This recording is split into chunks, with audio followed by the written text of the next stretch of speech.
We are live, so you can go start sharing on your other pages. Here we go. Okay. All right, give me a minute. I'm gonna turn Yeah, my camera. we still got some time. We still got some time, so I'm just going to go share on the pages. All right, let me turn my camera off for a hot sec. Ladies and gentlemen, you're in tune right now. We're early. We're early because we're sharing, which is something that I constantly ask you guys to do. Do us a favor, take the time out and share. Share. It's important that you share this show so cats can come on in. So cats can come on in and see what's good with us. The brothers are about to be live. Kings are about to break bread on today's trending topics. Come in. Come in. Come in. Copy. Share that. It's your boy JP Justice. Let me press live over here so that this way people know we live over here as well. What's going on, y'all? It's your boy JP Justice. It's your boy JP Justice.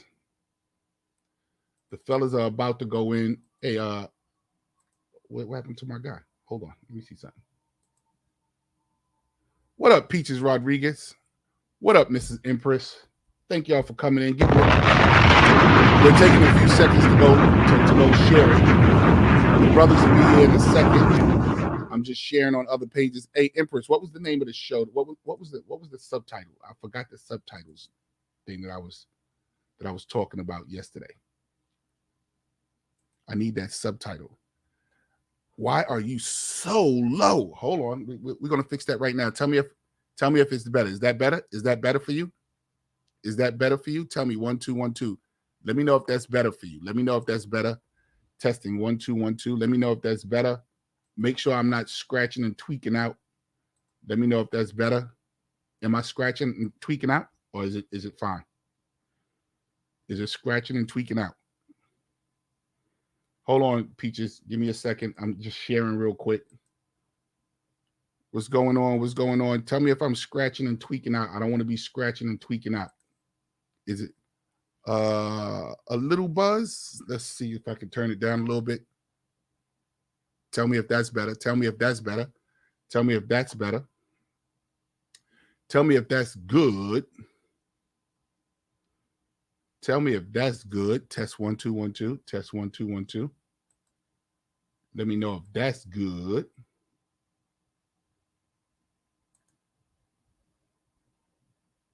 Tell me if that's good. It's your boy JP Justice, ladies and gentlemen. I am trying to share. Yes, turn up the volume a little bit.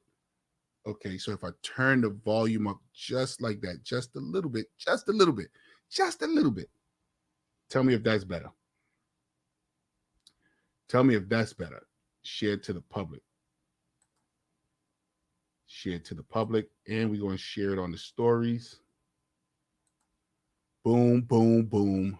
Yes, turn it up a little bit. I turned it up just a little bit. Not a lot, but just a little bit. My man Black Words is back in the building. What's going on, D Bears? What's going on? Clear? No, clear. Thank you so much. It's your boy JP Justice, man. Another episode of the King's Table Talk. We are in the building. I am joined by, my esteemed colleagues,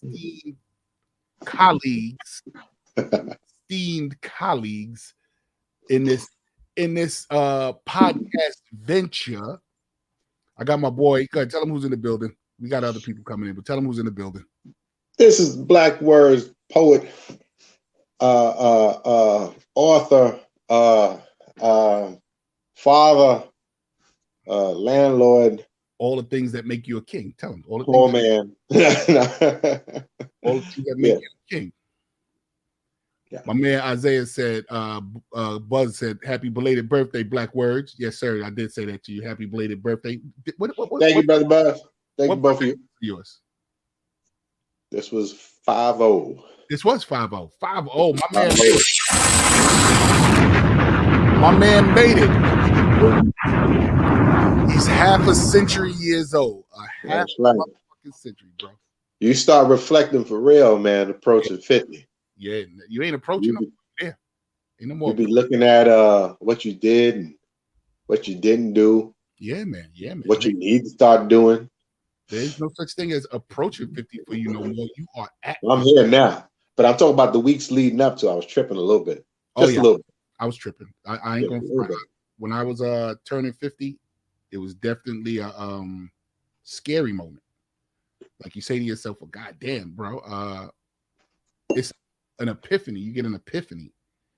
You know what? I didn't trip for 40. I tripped a little for 30. Because 30 is that mark where it's like you a real adult at 30. You know, your 20s is like, you know what, you're adult, but you kid adults and stuff like that. I can't just 25, I still call them kids. You know what I mean? Shit, I was 25 when they was born. It was like, you know, they kids. So it's like, you know, I don't, but when you hit that 30 mark, now you in the adult club now. You know what I mean? The light bulb turns on. You start thinking a little differently. So I always say my turning point was around 28. 28 years old. Like before I started turning 30, 28 was making me go, what the hell am I doing with my life? You know, because I felt like I was coming out of my 20s. Yes. I felt like what's going on? I gotta get my shit together right away. Yeah. Right. That's what I feel. And I actually started looking around. Jonathan, I would love for you to be a part of the conversation too, bro. I started looking around, saying to myself, yo, look at the fellas that I remember distinctly saying this, and God bless the dead, my man Sugar Bear. I was hanging out with Sugar Bear, Cool Herm, and Capone one day. We was all at a club, and I was going, yo, these motherfuckers is acting like assholes. And then a light bulb immediately hit. Birds of a feather flock together. That's right. And then I was like, whoa. Yeah. So I'm acting just like this. And it made me reflect on my whole life. And then I started to slowly, yo, and let me tell you, man, it's a lonely road, man. You be on that because these thoughts is going on in your head, and you're trying to live your life as best as you can regularly, quote unquote, regularly. But you're in your mind, you're going through this epiphany. And all your boys ain't had that yet. Or they could be the same age, they could be older, they could be younger. But a lot of times, you're the only one in the crew that's thinking that way. Or that you know, like that for me. Because the same way you didn't speak of it, they didn't speak of it. You know, but usually, if they're thinking about it, they starting to do things a little bit differently. You know what I mean? And listen, y'all boys, you know you're gonna talk about, you're gonna call your boy, you'll be like, yo, man, how you feel about this? Like I was thinking the other day, this and this and such happened. And like if y'all boys like that, you're gonna talk like that, you know? So you know, it's like Did for instance, you find yourself telling your boys that? Yo, listen, shit. If they my boys, I'm gonna talk to them. If not, they ain't really my boys like that. If you know, if I can't call you and drop some heavy shit on you, you know what I mean, and you know, give me, you know, your honesty and shit like that, and give me some good advice, what the fuck? What you around me for? Yeah. You know what I mean? Yeah, I agree. And you know, especially now that I'm 50, man, I'm not taking a whole lot of shit. Brother Blue Shits, how we doing, Blue? Yeah, you in a different setup. My man, Black, you in a different setup today. Yeah, man. You know, I'm still enjoying my birthday. I'm celebrating the rest of the month, man. And I ain't put 2 sober days together for about a week. I don't know if that's a blunt or a cigar. I don't know what you're doing over there. No, it's cigar, bro. I can't do blunts. I can't do blunts. Cigars are legal. Hey, listen. Where I'm at, blunts illegal. I hear that. And if that was a blunt, that would be one of them. But not on the show. That would be one of them Snoop Doggy Dogg blunts right there. Mm-hmm. Willie Nelson. Where he used to smoke blunts that big like that? Listen, Willie Nelson smoked Snoop Dogg under the table. How about that? Willie And Nelson. he'll tell you. Yeah. He'll tell you. He Spliffs. talked about it. Spliffs. See, Yes. spliffs is what you had before. Seriously. Yeah. Snoop couldn't even keep up with him. Wow. Mhm. Hey, Jonathan Gates, man, I would love to have you a part of this conversation, bro, because one of the things I can say about Jonathan Gates is that during, and this is funny, we was talking about this, during my travels of maturing, Jonathan Gates was one of the guys that I would talk to, and outside of comedy, we would have like a real man-to-man talk. And he several times he pulled me to the side and he recognized the change of a man that I was doing. Right. He would talk to me about it. You know what I'm saying? So he was definitely one of those guys that, you know, in this business, bro, we get everything catered to us. We get everything handed to us. So sometimes your moral compass is spun way the fuck off. I know what you mean. And Jonathan was definitely one of the ones that helped keep me grounded. I don't know how many other brothers he did it with, but I know when I would talk with him, he would definitely keep me grounded. So, ladies and gentlemen, we are joined by another one of the kings that come in the room. Let them know who's in the building, bro. Because you know, and I'm gonna tell you who he is in a second, but let them know who's in the building, bro. Y'all know me. It's just Harlem Blue making it do what it do. True Blue coming through to you, and what you want to do, Boogaloo barbecue. I love this motherfucker's opening. AKA the ladies' heartthrob. You're the heartthrob of the room. I just want you to know that right now. Fucking women be like this. Is Blue? Where's Blue? Where's Blue? Like, yeah, I feel that title is more for black words, man. He the ladies' man out there traveling, taking chicks to the Cayman Islands and shit. This was a guy's trip this time. This was a guy's trip. Cool Kim is in the building. You're actually on vacation out of town.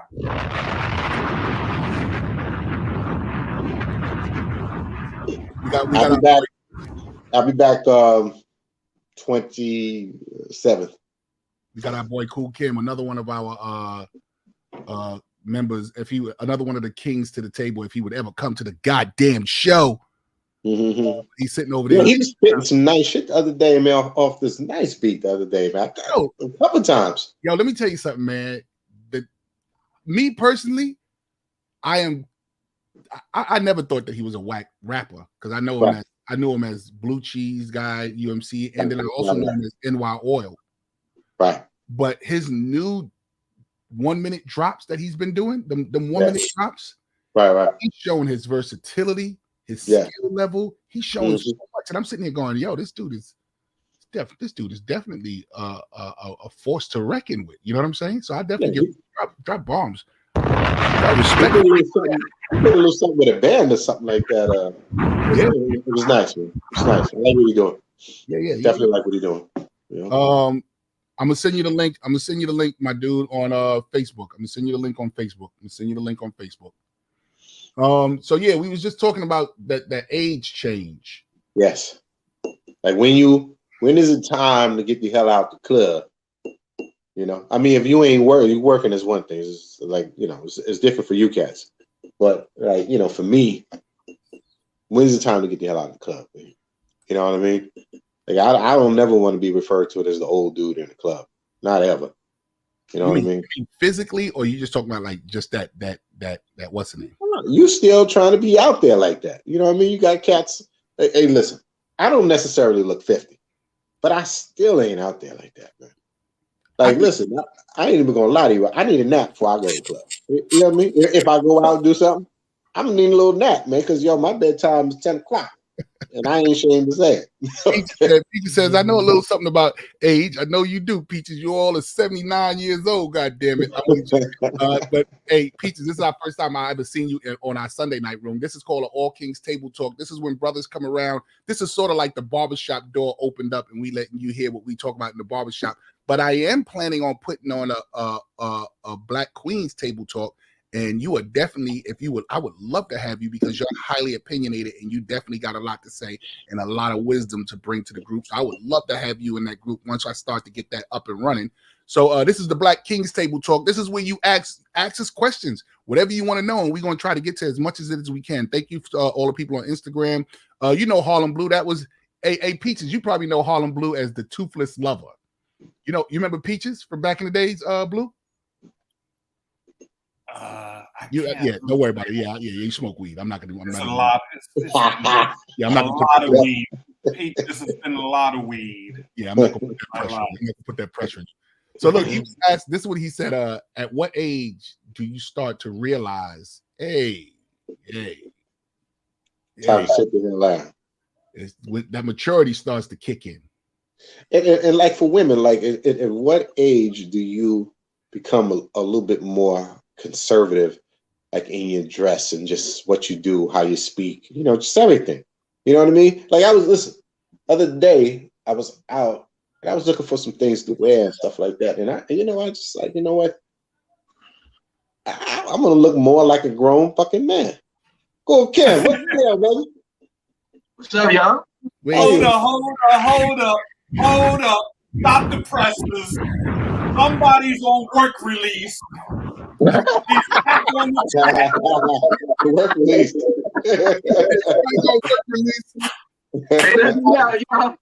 Someone's Yeah. out the lab. You got that monitor on your ankle? Huh? What you say? You got that monitor on your ankle? Yeah. Someone's out that lab. He is out Yeah. that. Yeah. Where you been, bro? y'all. Where you been? I finally got it You out there together. hustling again. Where you been? Well, man, I've been doing all these like projects that I've been trying to get off the ground, I've been seeing it. and all of them somehow or another had me doing something on Sunday. You know what I'm saying? So, and of course, since they were my projects, I was like, yo, I got to see it through, Ray. But, none of them really went where they were supposed to go, you heard? And so, I'm back on the streets. Okay. Hey, yo, I'm going to tell you something. The other day you had on this hat. What'd you say? Other day you had on a Scully. It's hot joint. It was like patchwork.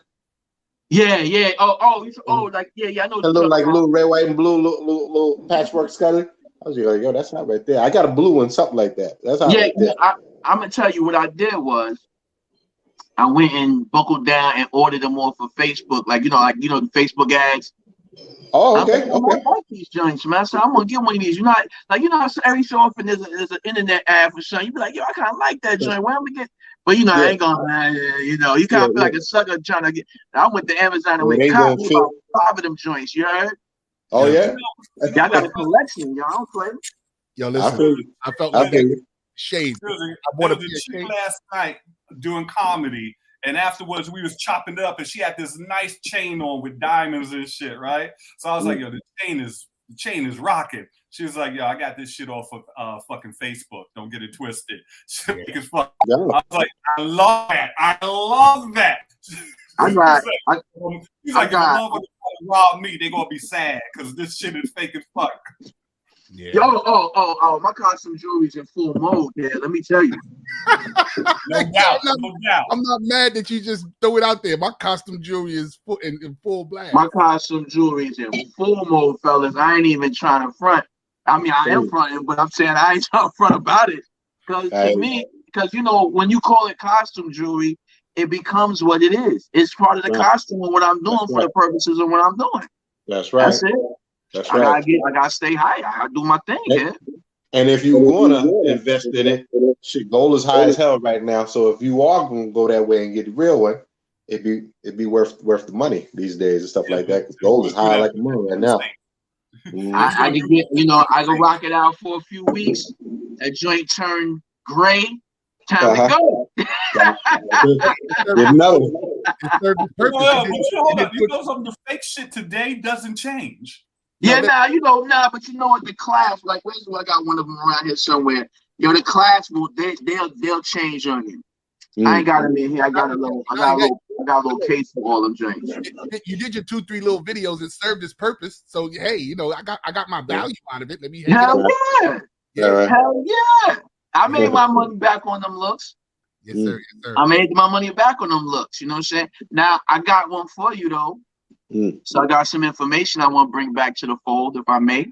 Okay.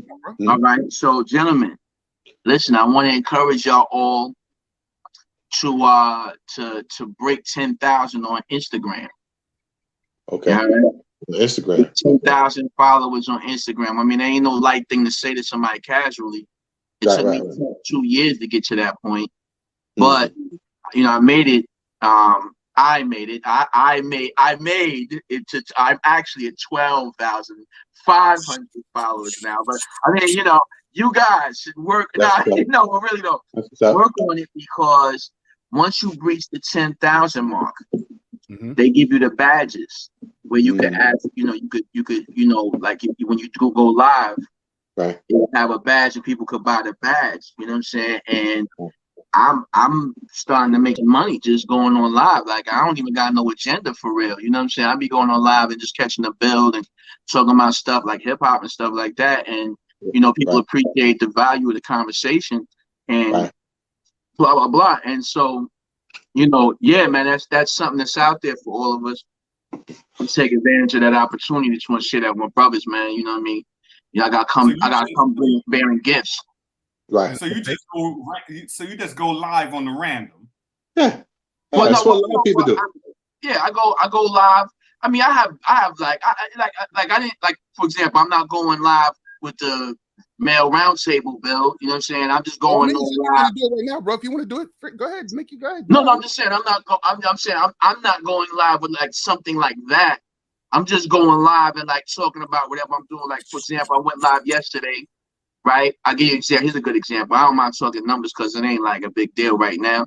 Not getting into millions and shit. I ain't gonna say nothing. Y'all sure that y'all had a look, but all of a sudden this change become real. That change is changing. You heard?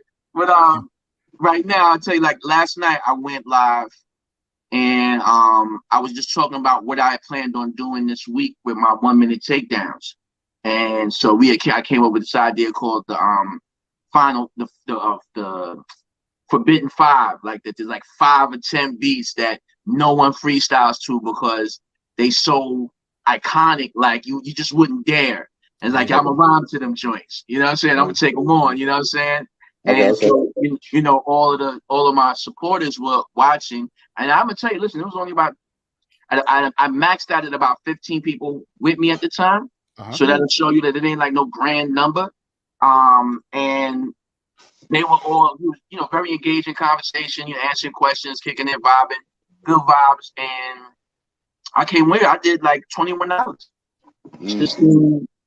Just chopping it up with my good folks, you know what I'm saying? But, you know, having a fun, engaging conversation that, you know, that, you know, wasn't just me to me. Like, I'm just talking into my phone. I was really talking to them, and they was really giving me feedback, and I'm reading the stuff, and, you know, so it was productive. So yeah, man, you know, just, you know, that's the information that we got to always share with each other, man. Whether, I would generally have this conversation with JP, you know, we would talk privately, but I think it's important, you know, when I be sharing stuff like this publicly, I be wanting to set the tone that it's important that we think like this. Like, we got to stop being so, like, we need to be scared for anybody to know how anything work. Like as if that's my cutting into nothing I'm doing. Now, you know what I'm saying? You know, we can all win. It's billions of people on this planet. Like, what are you serious? You think the people just buy one thing?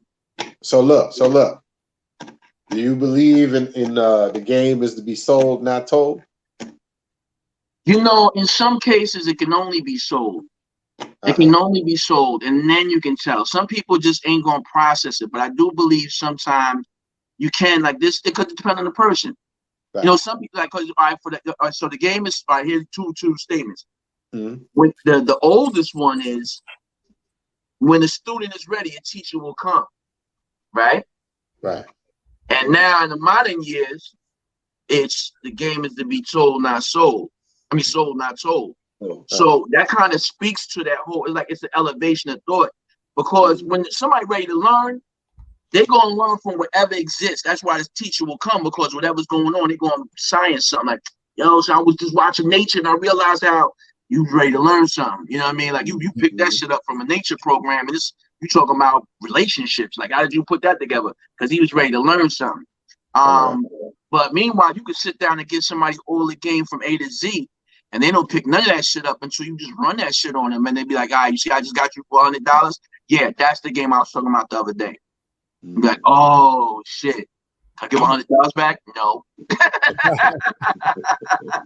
First off, I'm glad you came in and dropped that kind of knowledge on us because one, I've been trying to preach this, and my brother Blue had a breakthrough. Blue had a breakthrough yesterday, which I'm so proud of him.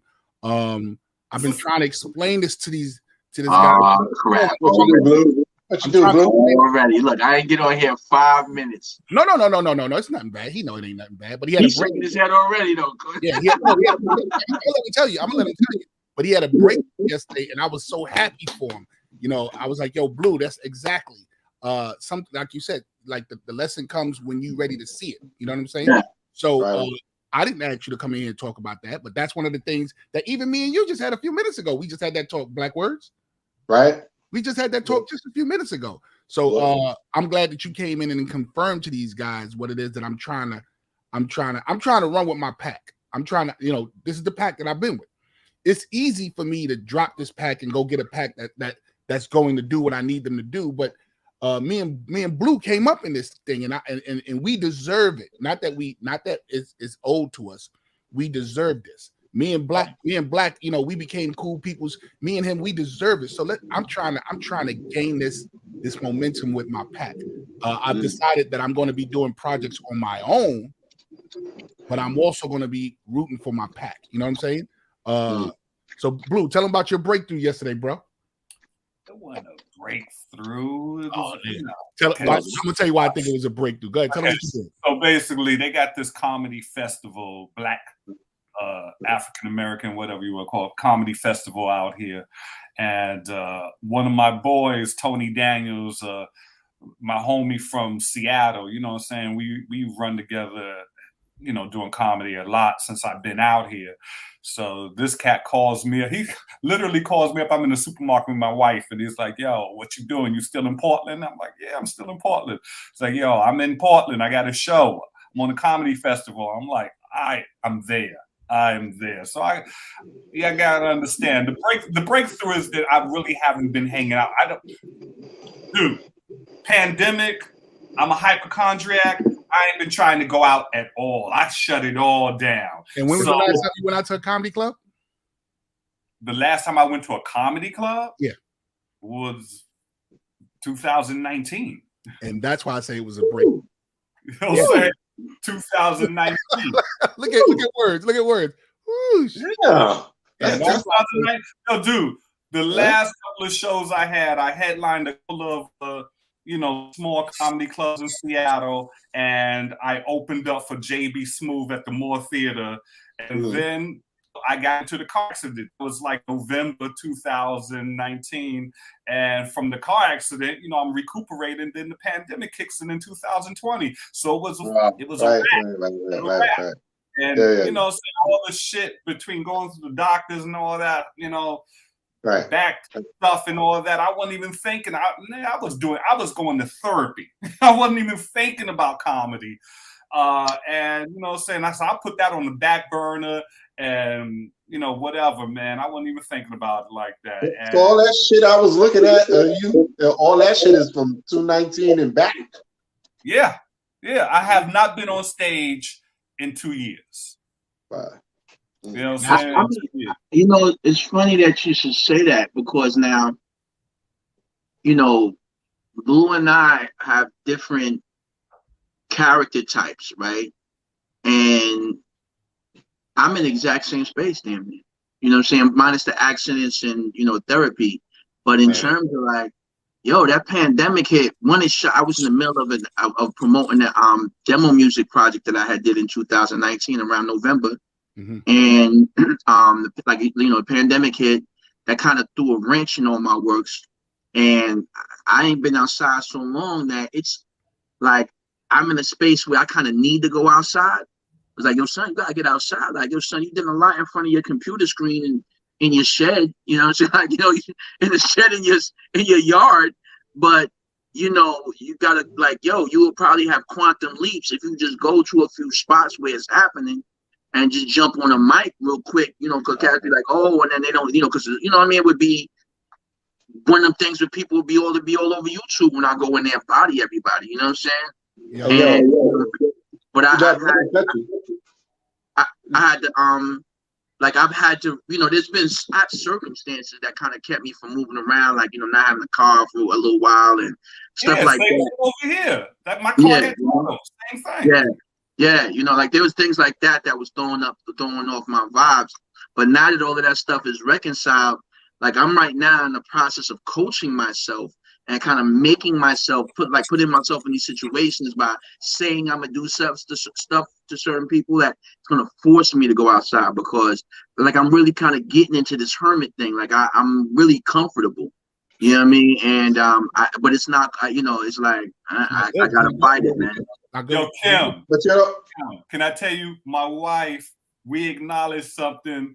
She said the same thing to me about my situation. It's like, you comfortable. You got comfortable. That's what happened. You know what I'm saying? I understand the back was hurting and all that shit, but you also got comfortable. You love your bed. You know what I'm saying? And I mean, and listen, and to be quite honest with you guys, real talk. I know as men, we're not supposed to say certain things, but to me, that's bullshit. Like, yo, for real, I was afraid. I'm really afraid. I was afraid of the pandemic. I was afraid. I'm a couple what you said with this. Watch this. Not only I wasn't afraid, and right now as we speak, I am confused and lost. I don't know. I don't know where. I don't know where to go or how to get there.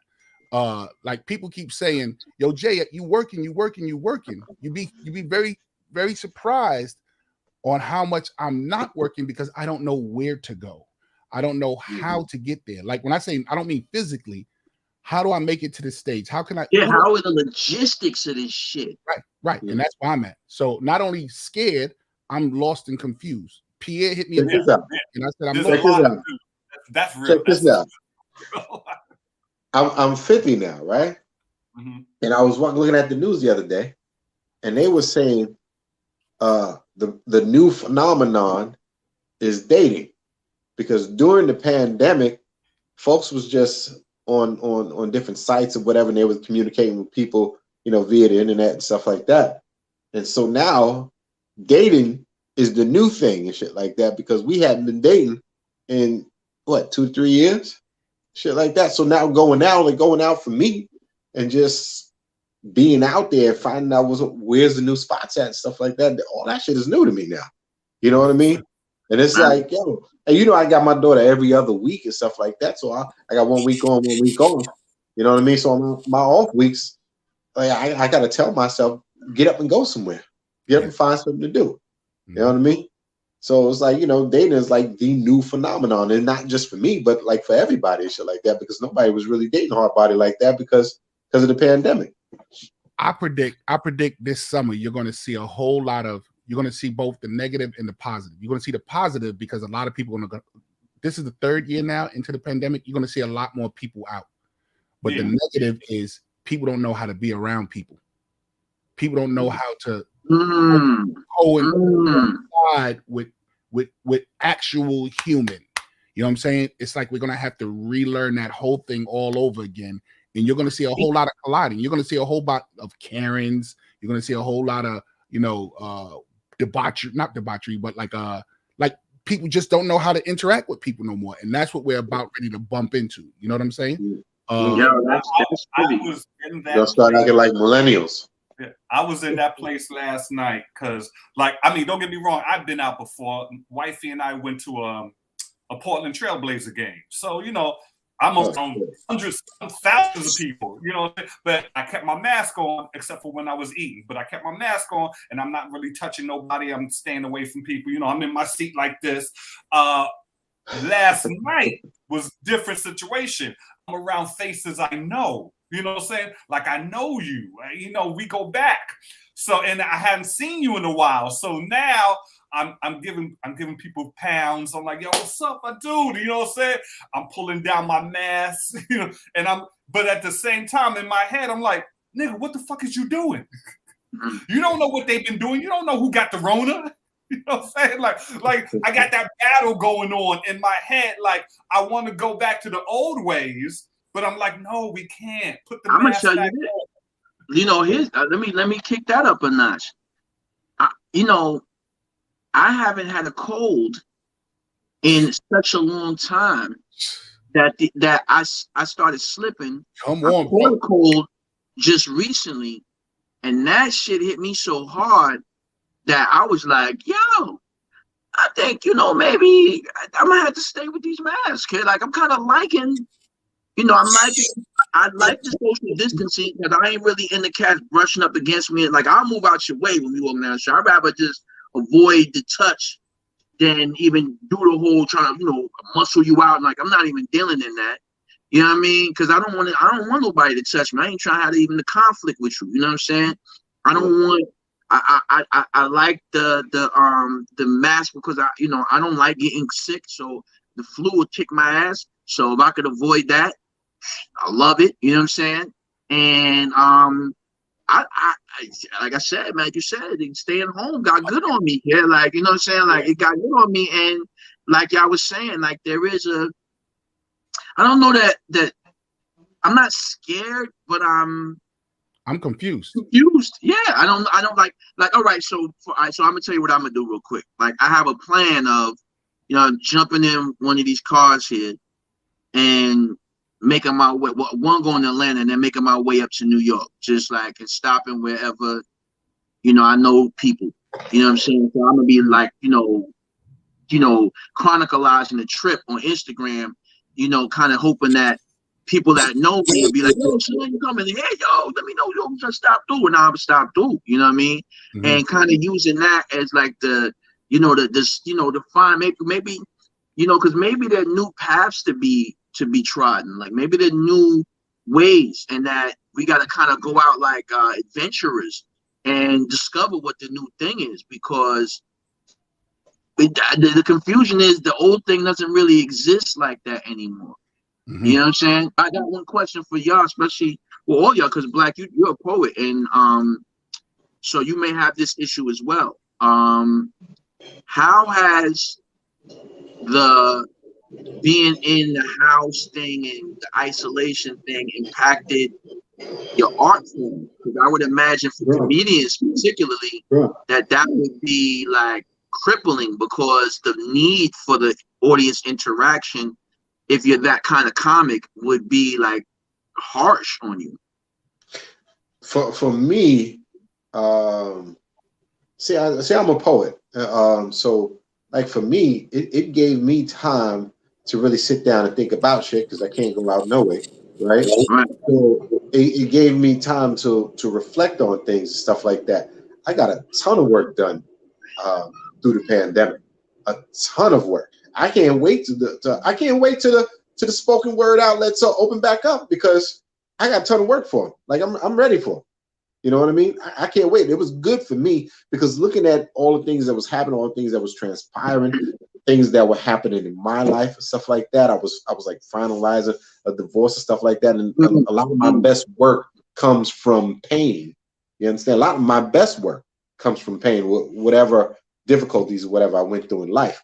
So, I've been writing like crazy. It was good for me in that sense, But what about stage though? Because at some point you're gonna have to do the one. No. When I get back up on that stage, it's gonna be like being a rookie again. It's gonna be like my first time. That's gonna be. Yeah. What about you, Lou? Where you at with it? Because I want to save mine for last. I really because people have that image that I'm something and I'm getting ready to really lay it out on the line. So what you got to say, Blue? It's been, I'm gonna be honest, it's been difficult, but not difficult. Like as far as being away from the stage, I already had going into the pandemic. Prior to, I already started having a little bit of a love-hate relationship with comedy, especially, and I try to explain this to JP, being out here on the West Coast, you don't get money like that, like you do on the East Coast. Like on the East Coast, you can be a nobody, or close to a nobody. When I say a nobody, I mean like you're not Kevin Hart, you're not Mike Epps or whatever, but you could still be on, like in New York, and make money. You know what I'm saying? You could still, go here, get $100, go here, get $250, go here, get $50. Like there's still that hustle. Yeah, And you can go out and make your money. Yeah, out here you can barely get a chicken dinner and 2 drinks. You know what I'm saying? like real talk, B. You can barely get that scavenger shit that you get as a rookie doing comedy in New York. Over here, that's a headliner. It's like, oh, they gave you a chicken dinner and 2 drinks. You must be the headliner. It's like, you know what I'm saying? So I had that love-hate relationship. Like, I'm like, like I wasn't feeling the love that I was feeling before. You know what I'm saying?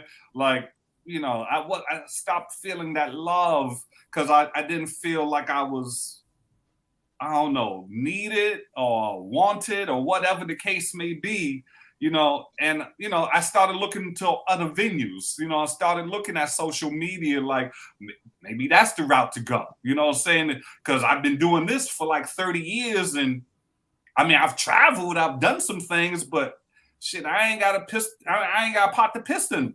You know what I'm saying? I mean, I've got what I got from, me and my wife working hard, but comedy ain't really do a lot. So I didn't miss the stage that much. I was watching it from a distance and I ain't miss it that much. I'm supposed to get back on stage now. I made my connections and I am kind of excited about that, you know what I'm saying? But at the same time, I ain't been on stage in 2 years, so I'm nervous, and I'm asking myself, I'm questioning myself, like, you really want to do this? You really want to go get back on that stage? But at the same time, it's the other side of me that's like, we've been doing this for 30 years. Go get that. Go get them laughs. Go do it. This is what you're supposed to be doing. This is what you built for. You haven't made these relationships and invested in this just to say, fuck it now. You know what I'm saying? I mean, it's kind of funny. It's kind of like, it's confusing, but at the same time, it's like I ain't gonna shit on comedy because it has brought me joy. It has brought me, at least a couple of dollars here and there. You know what I'm saying? It is what it is. I mean, I'm gonna find out how I feel. I said to myself, let's just get on stage so you can find out how you really feel. I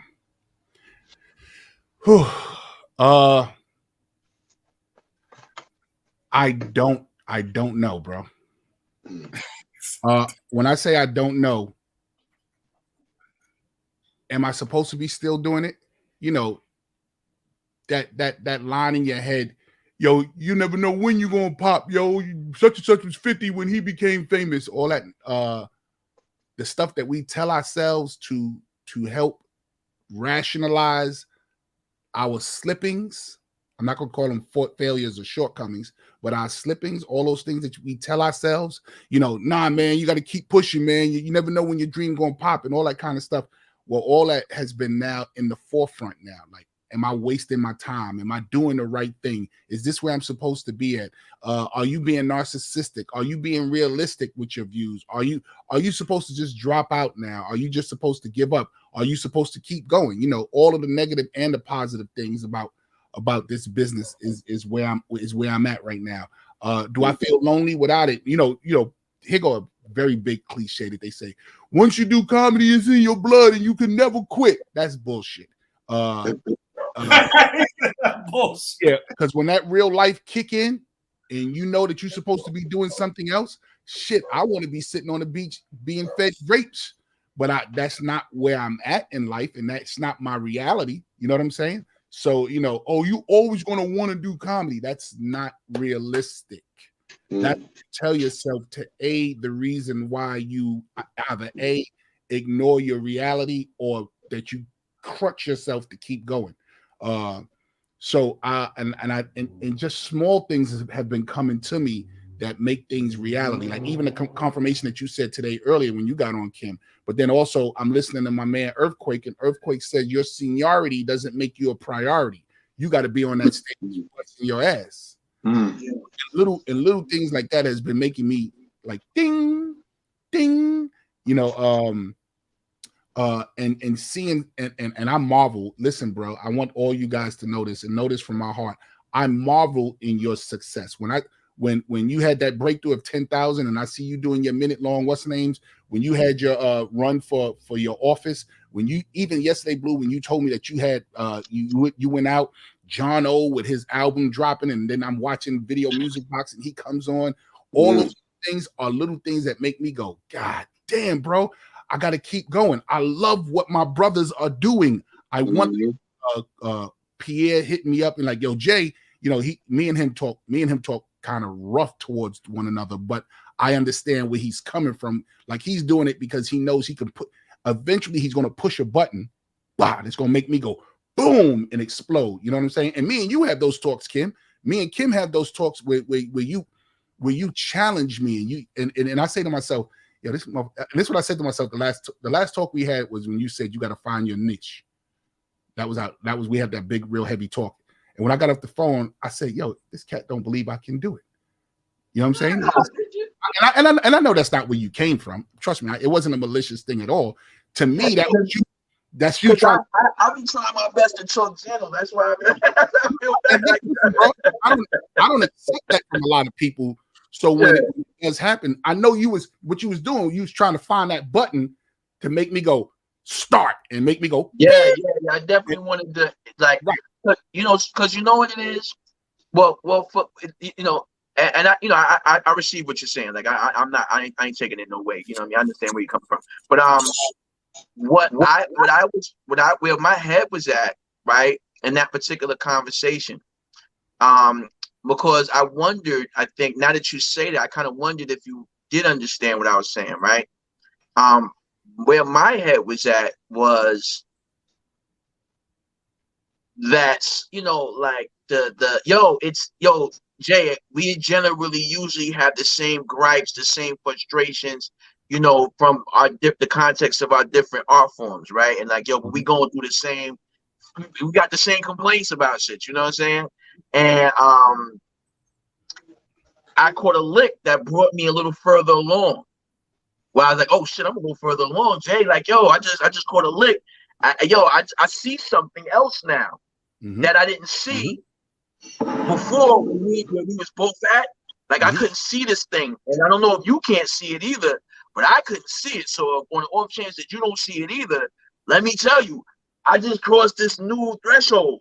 So let me tell you what you gotta keep an eye out for. Like, this is the swivel to be on, because this is what this new threshold is putting me on to. You know what I'm saying? Let me tell you where you inspired me. Let me tell you how you're inspiring me these days. And I had this talk with Blue and Buzz. Here's where you inspired me, Kim. I see you doing it on your own. Man, listen, every time I turn on, and I hit you up when I go, yo, Kim, outstanding, amazing. Oh my God, bro, crazy, fly, dope. But what I'm really saying is, yo, bro, I'm watching you doing it on your own. And I'm saying to myself, that's where my headspace has to be. Yo, Jay, do it. These other guys, they will either follow or they will fall, but you cannot fall because you're walking with them like that. So I've declared to myself, I'm going to do this. And when they do come along, then that's just icing on the cake. But I'm going to do this. I'm going to push forward on my own. Yo, let me tell you, let me add on to that, because, from my experience, right? I was doing Collab Lab. Awesome. I'm rhyming with dope MCs. Yo, my equity is coming up. I'm trying to form on some other cats that they not on like that. But hey, we can use the, form. I'm doing something. First off, I'm established way beyond y'all. You see what I'm saying? And this thing I can help, if you engage, we could take it someplace. And I'm striving for these cats to understand it.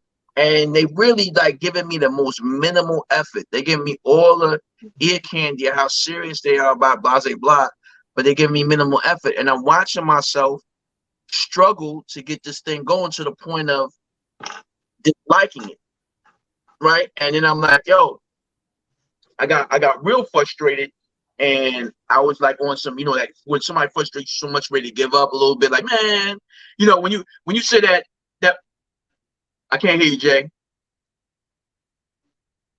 Oh, I'm okay. talking Instagram while I'm letting you know because Okay, my bad. Okay, I thought you were saying so. But I'm saying, yeah, I was at that point where I was like, man, listen, man, the hell with all this crap, right? And just as that was starting to happen, I was doing my these little songs. I would do videos from old stuff that I had, and I was bringing that, doing little videos for them, for myself. You know what I'm saying? And that's how the 1 minute takedown started getting born, because they were just something I was using as kind of like a stall method between Collab Lab episodes. You know what I'm saying? And then I was like, yo, and I started doing a post-mortem on what was going wrong with Collab Lab. And I was realizing that, yo, you got way too many moving parts and too much reliance on other people for this thing to go. Yes, you will get shit done.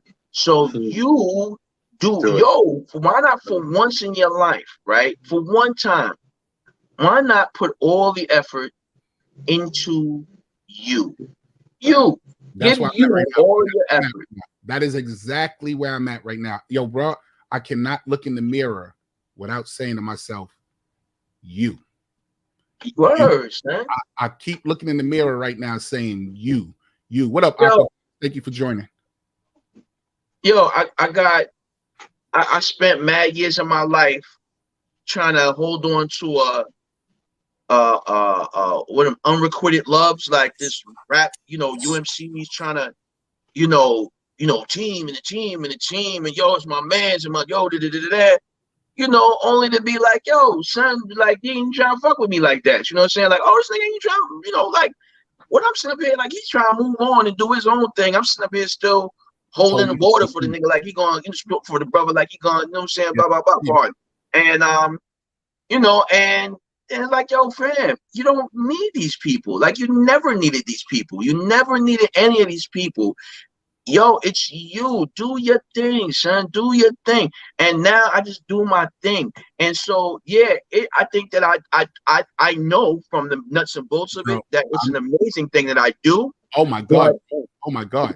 But it is very simply, I'm just doing my thing for me. And I am just bearing the full weight of my talents and my commitment and my, get up and go and all those things that make me special. I'm bringing them and putting them on me, and something's coming from it now. Hold on. Hey, hold on, fellas. So listen, the topic right now, Black King's Table Talk is like the barbershop. The fellas just open up and just wherever the conversation is going. Right now, we're talking about endurance. What would you say this is about? Like what pushes us and what keeps us going, and we actually broke ground right here and letting each other know that, hey, this is where I'm at. And right now you're listening to my man Kool Kim telling us what pushes him from day to day. Let me ask you this, fellas. I don't know if Black Word, you got this to answer. How much of this does your woman play into making sure that you being pushed? I put a post out the other day, right?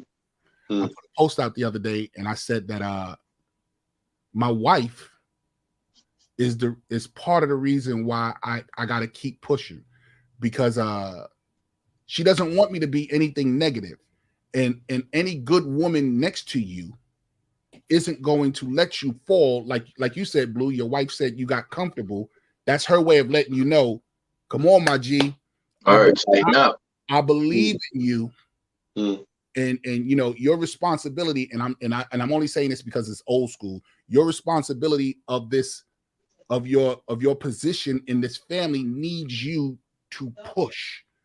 You know what I'm saying? And that's what a good woman does. Right. You can't be, if you're a negative person and you're bringing negativity and your wife accepts that negativity and nurtures the negativity, you need to get rid of that Lady Macbeth. You need to get rid of her, because there's nothing positive that's going to happen. So my wife plays a very big part of believing what I do and want me to go out. Like when I say I want to do it, she go, let's go. What would you do?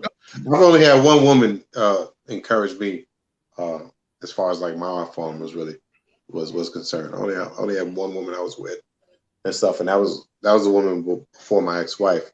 My ex-wife could she could care less. She wasn't an artsy person. You know what I'm saying? So her thing, our thing is one of my other things is like I was telling you, like interior decoration and you know, I like fixing stuff. So like that's one of my other talents that I like to do.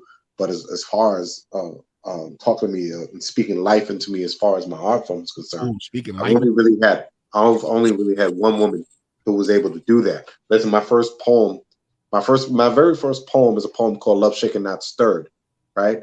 And I believe I wrote that in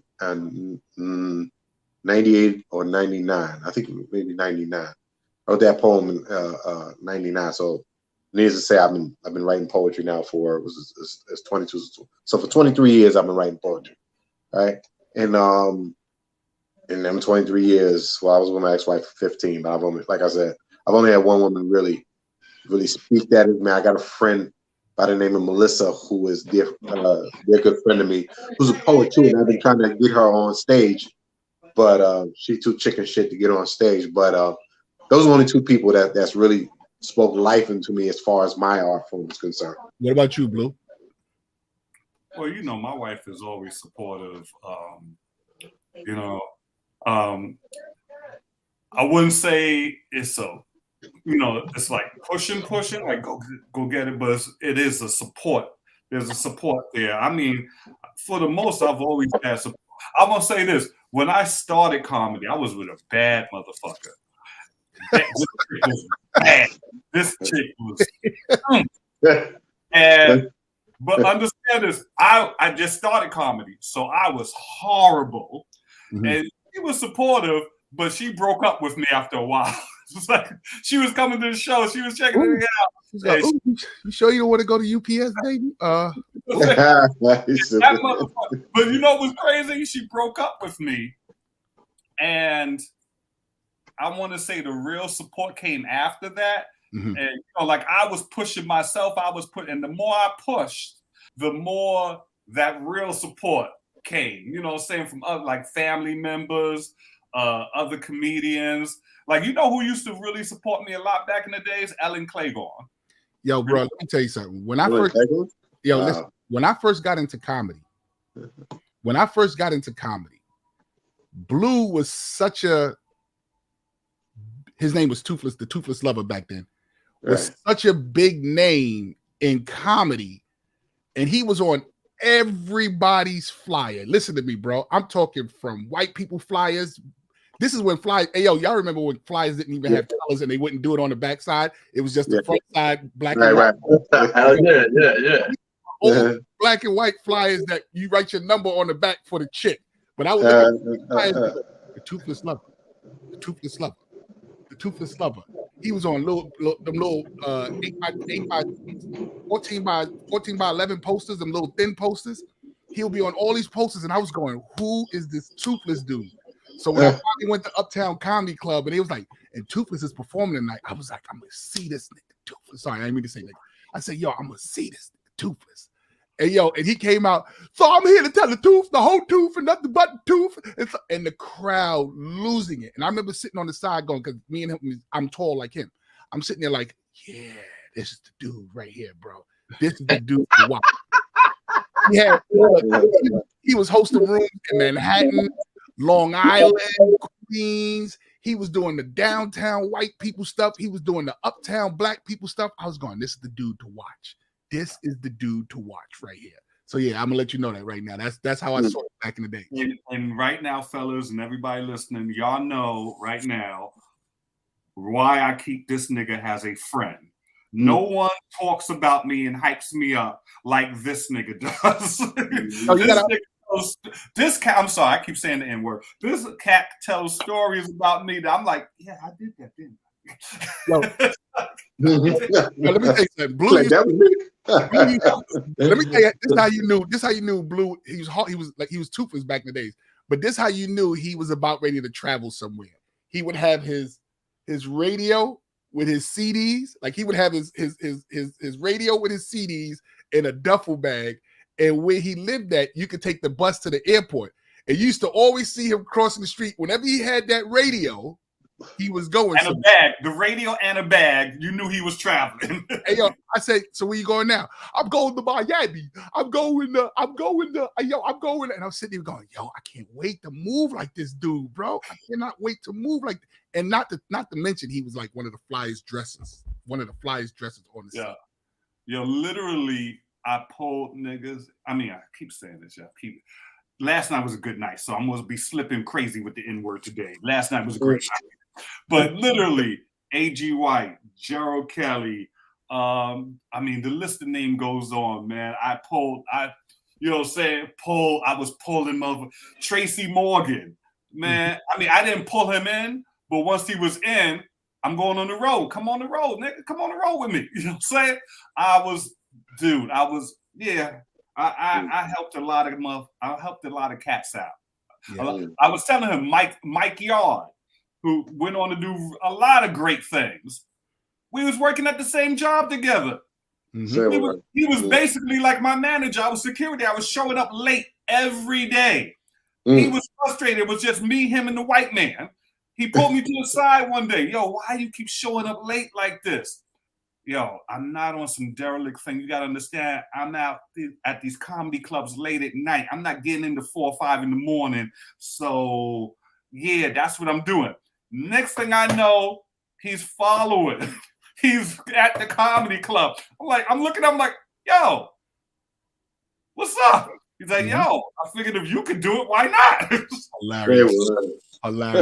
Hey, yo, earlier today, Black had a great, we was in the middle of that topic. Black said, at what age did you realize? We got all about that.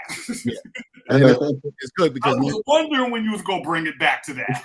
Hey, fellas, this is what I'm saying. Whenever you got something, a topic or something like that, try to drop it in casually, like a regular conversation. Don't cut the conversation and go, and let's go to the next topic. Just bring it in. Bring that conversation in casually, just how we would do in a conversation.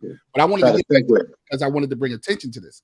And thank you. And over here on Instagram, thank you so much. Join us over here on Facebook, man. And make sure you tell your friends, share. Thank you. Somebody over here said this is a dope. Harlem Hitman said, yo, this is a dope forum. And that's what we try to bring. That's what we try to bring. Every Sunday, come check us. At what point did you realize that you're maturing into being that man? Like this childish stuff has to come. Did you realize you didn't want to be Black? Tell them what you said. Yo, let me tell you something, man. There's that saying. I'm sure y'all all heard it. Everybody that come with you can't go with you, right? So, and it was true even for. Listen, I lost a couple years ago. I lost very childhood friend, very best friend in life, and I just started to notice at some point that our conversations were different. Now, we were never going to grow apart because that was my man, you know, from shooting in the gym since 12 years old, 50 now. So, you know, that's a hell of a lot of years. But I just started to see myself, and not only with friends, with family. Like I'm noticing, like with family, I don't have the same conversation as some of my family members and shit like that. So, you know, I keep bringing up the fact that I'm 50 because it's like, I don't know, another epiphany or some shit like that. But it's like, look, it's like, look. Hey, Kim, you 50? Everybody. Yeah, I'll be 51 this year. Okay. April. Everybody that's around you, whether they be family or friends and shit like that, if they not because sometimes when you're not talking about what certain people are talking about, they start to alienate you in their own little way and shit like that, right? So I'm not anybody's cup of tea, bro. And if they not, whether they be family or otherwise, if they can't accept you for who you are and take you as you are and appreciate what you're saying and what you're doing, then you know it is what it is. Because sometimes you gotta love even family from a distance.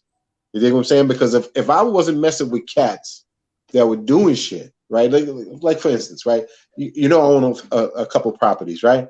And a lot of times when I apply for something, they have a little something that they call debt to income ratio, right? And a lot of times my debt to income ratio is low. Reason being is that they're looking at my mortgages, right? And they're saying, bro, you can't afford this. You got too much debt, right? The secret to getting out of it was making them LLCs so that when those properties now become their own people. So that debt now doesn't belong to me, but the income does. And if you're not fucking with cats that's doing shit, you're not gonna fuck with nobody who can pass on that information to you. You dig what I'm saying? So that's what I'm saying. Hey, big shout out to my man Scram Jones. Scram Jones is in the building. That's one of the guy that was over on Instagram. He came over to check out the forum. Welcome, Scram Jones. Feel free. Anything you want to talk about, bro, throw it up in here. Hey, yo, Kim, I'm gonna be in your neighborhood in a few days. Oh, are you? You coming in the Augusta area? Yeah, because I'm looking to retire there, so I'm looking for areas and stuff like that, houses, stuff like that. So I'll be in your area in a little bit. Oh man, hit me on the thing. You know what I'm saying? I'll connect with you. Definitely. I'm gonna hit you up. I get your math inbox. Yeah. You know what I'm saying? You got to get it from JP or whatever. Blah, you know, that's good. Definitely do that. You know what I'm saying? But where you at? You in South Carolina, right? For me? You in Georgia? Yeah, Augusta, Georgia. Right. Yeah. You said you was by the gullies. By the gullies? What's that? What do you call those people that? Gula? Gula. You by there? Nah, I'm not close to them. Nah, I don't know that I am. I think that's a little. It'd be maybe 3 hours away from where I'm at, I believe. Okay. When you said that, I think from what I had to look it up real quick, but now I don't think I'm anywhere. I'm not like near enough to them to be like, yo, like I see it. Y'all see one other day, like nah.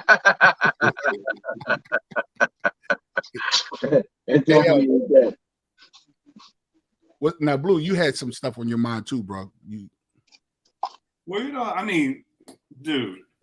Well, first of all, about what Black was saying about knowing when you you know what I'm saying, as you mature, when to leave the party.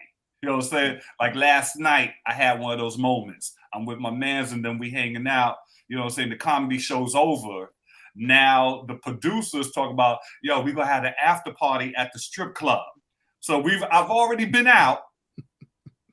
One show at the theater, another show at the comedy club. You know what I'm saying? Then back at the theater for the next show.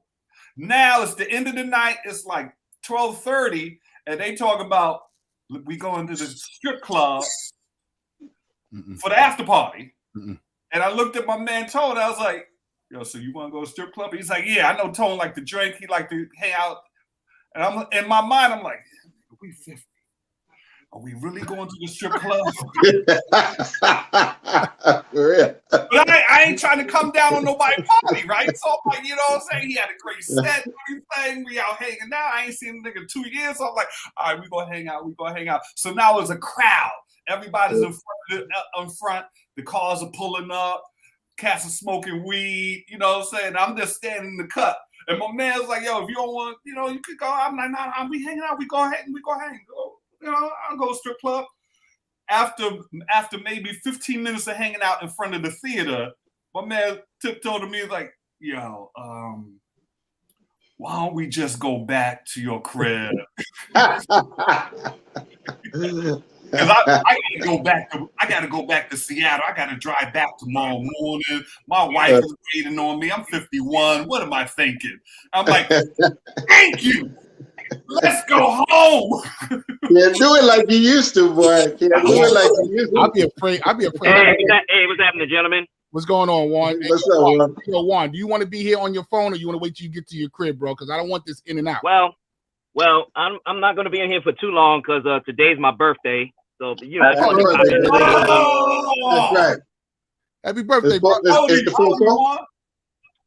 I'm 44. It's the fofo. It's kick in the door, wave in the fofo. Yes, remember those yo, I'm a decade over this brother, man. Yeah, damn. A decade in 7 years too. 7 more years. A decade in 7 more years. Yeah, fuck you, man. Hey, what's your plan? Why motherfuckers you gotta put extra shit on 55? I had to work today, unfortunately. Tay say happy birthday. What's on your plan for your birthday, bro? Hey, let me ask y'all a question real quick before do we still eat cake for our birthday? Like, are we too old for cake? I don't even mess with cake like that no more. I just like coffee cake. I eat a coffee cake, man. I don't... Yo, I see a piece of cake with all that frosting and stuff. I go, yeah, damn. Uncle Boogie says happy birthday. Are we fucking with cake like that still, fellas? Nah, man.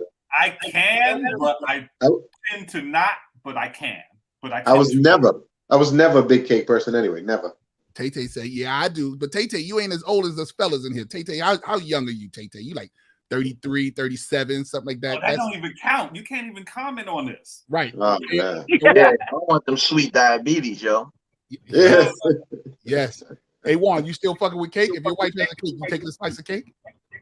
Nah, she's not making no cake. Sometimes we just, she might make me something, but I'm having like a dinner and stuff. So, I might have a cake a little bit later, but not a whole damn cake. Like maybe a cupcake or something, Hey, Lorraine, I was waiting for you to come into the chat. Lorraine? Yeah, here go Lorraine and Blue. Oh God.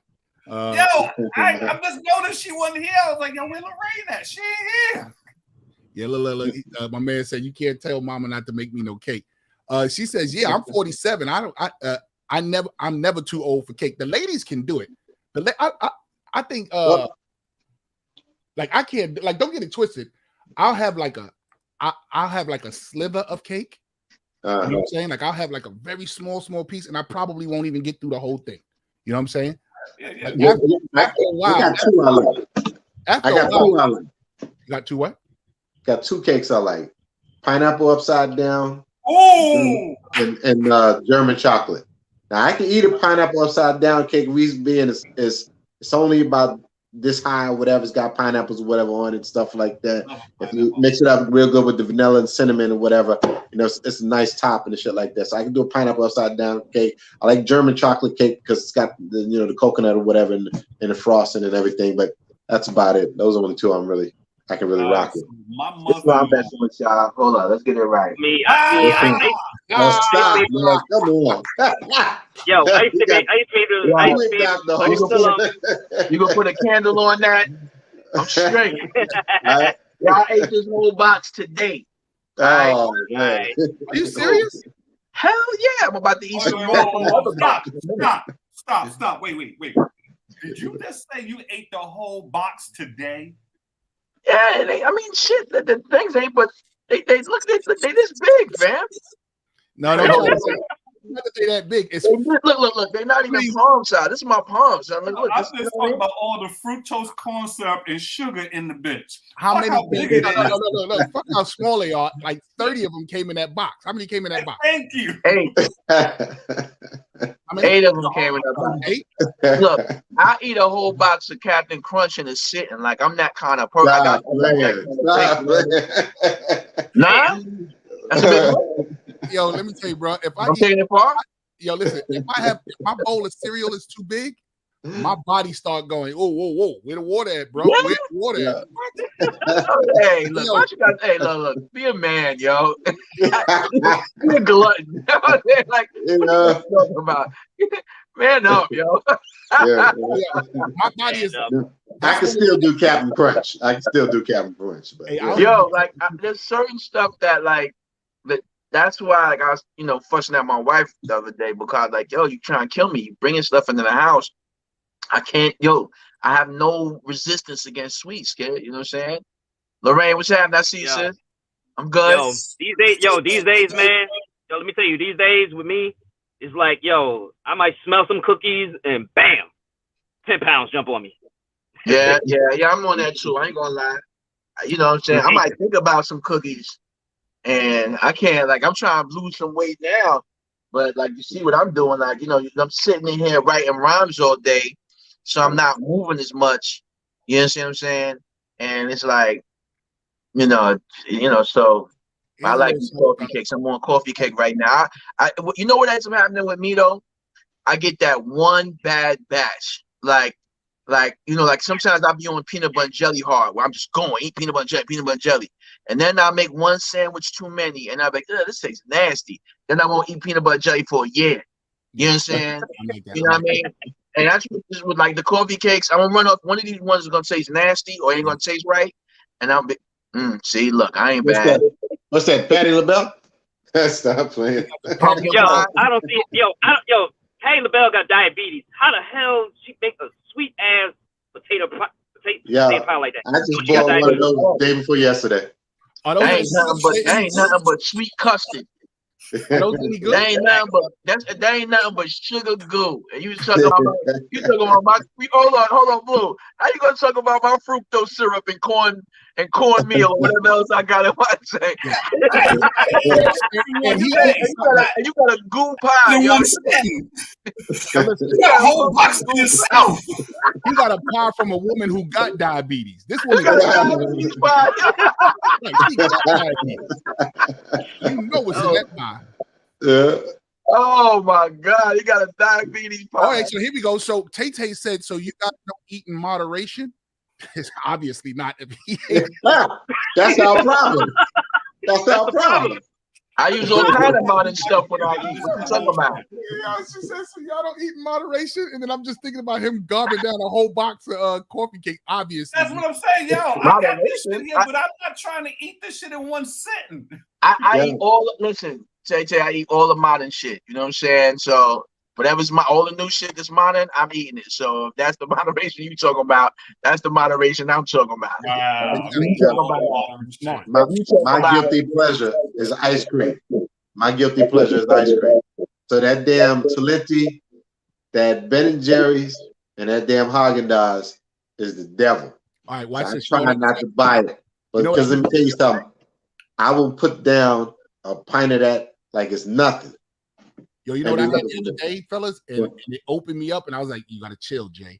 I had 2 sweet potato pies from Kennedy Fried Chicken. Oh, yeah, those are always good. I remember those shits. I remember. Yeah, I used to go and get me like slightly soggy, but they're good. Yes. I had 2 of them, and I said, Jay, you can't do no more. And sweet potato pies. Because the sweet potato pies back then was like $1 each. Mm-hmm. And the beef patties was like $2. I used to load up.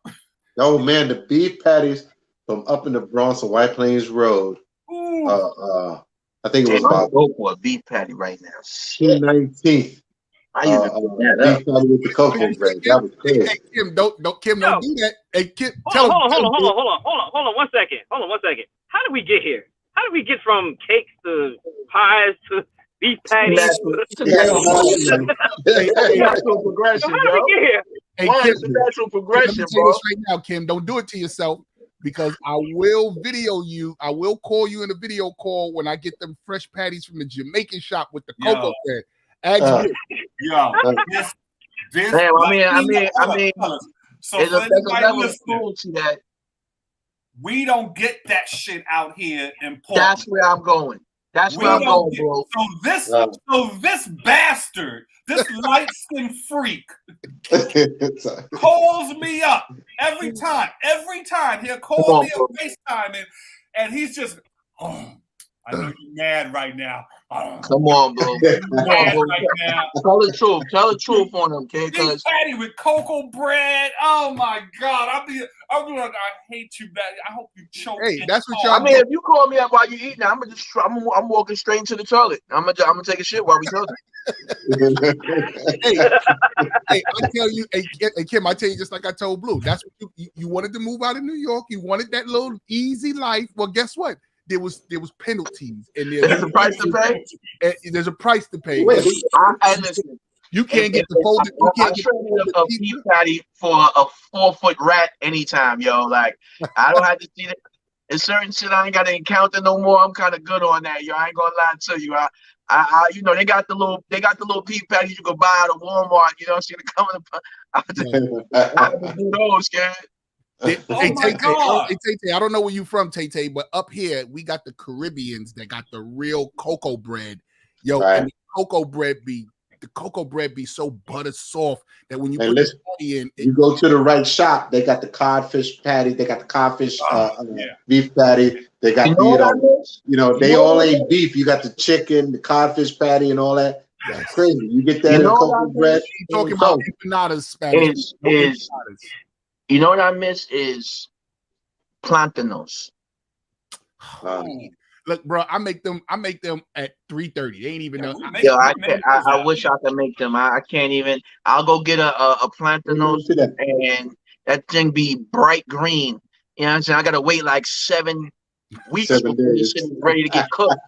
By the time they get cooked, by the time it's ready to get cooked, it's rotten. I'm like, yo, that's almost as bad as a damn guacamole. Like you can't time it right. You know what I'm saying? My man Scram Jones said he gonna go get him a beef patty right now. Goddamn, Yo. Go get him a beef patty right now.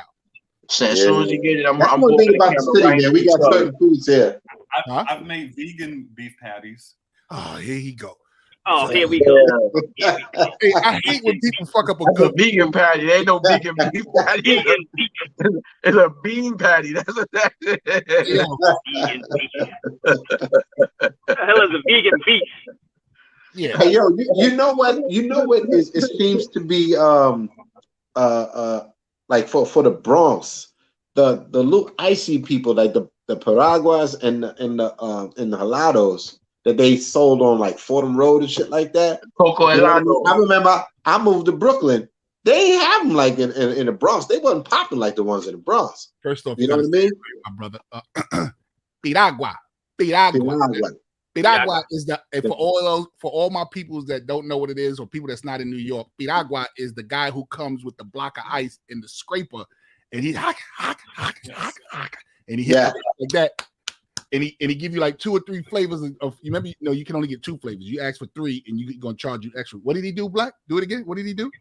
Yeah, you know he shaved ice, shit like that, stuffed it on. He had another cup that was shaped like a triangle too, and then he would top it off. And then he would put whatever you asked him to put on there and stuff, and it'd be dripping off. He give you a napkin, but that was no good. Your whole hand was sticky and shit because they had all that stuff on there. Yo, but you was good. Yo, I knew some of them dudes. I knew some of them dudes that make a little rum and coke with that too, or make some. You know. Oh yes. Yeah. Oh, listen, it's a big thing. Like if you said to him, put a shot on it on the low, bang, he hit you with a shot. And he talking I'll tell you what else I miss. Speaking of food, Coco Chutty Mango, yes. Yeah. I tell you what else I miss is a good gyro. Oh yeah. Gyro. Yeah, you been to the Gyro King on Fordham back in the day? Come on. Yo, they pronounce it Guido.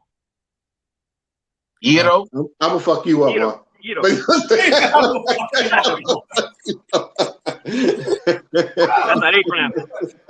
I went to Cold Stone. They asked about Cold Stone ice cream, so I went to Cold Stone one time. That's bullshit shit. Yeah. I didn't really get the whole whatever ice cream you want, they make it from scratch. Like I said, I wanted the cherry vanilla. They actually put the ice cream up there and they chopped the cherry up and they mixed it all up right there in front of me. It took away the fun of Yo, but you know what's good? That's new. That damn rolled ice cream. Y'all had that rolled ice cream? That what? That rolled ice cream? Y'all ain't had a rolled ice cream? Tell them what you ate this weekend, Black. We don't talk about that on the air. But I'm just saying. That young lady will be boys. I was eating ass. That's what I was eating. Tell them about the donuts. Tell them about your donuts. So look. Yeah. Listen. So we got this spot. There's 2 spots actually. Duck Donuts, which they might have down around y'all's way, down the south. But up my way, they got one called Doology. There's a Duck Donuts that's opening up on Hempstead Turnpike, and I had the bacon maple donut. I got a picture in my phone somewhere. I don't know how to put it up though. But yeah, it's donut. It's got like maple icing, and then it's got flakes of bacon on it and stuff, and then it's got a caramel drizzle, bro. Oh my god, so good. You don't eat pork, Kim? Nah, I don't eat pork. Eat swine, yo. Don't eat that swine, man. I'm sorry. No swine. Hold on, dude. Let me make them feel a little bit comfortable. Let me just move them like that real quick. Just get these motherfuckers off the screen so we can talk about this donut shit. Right. Yeah. Listen. Whatever, man. Yo, we ain't gonna bother them with the donut.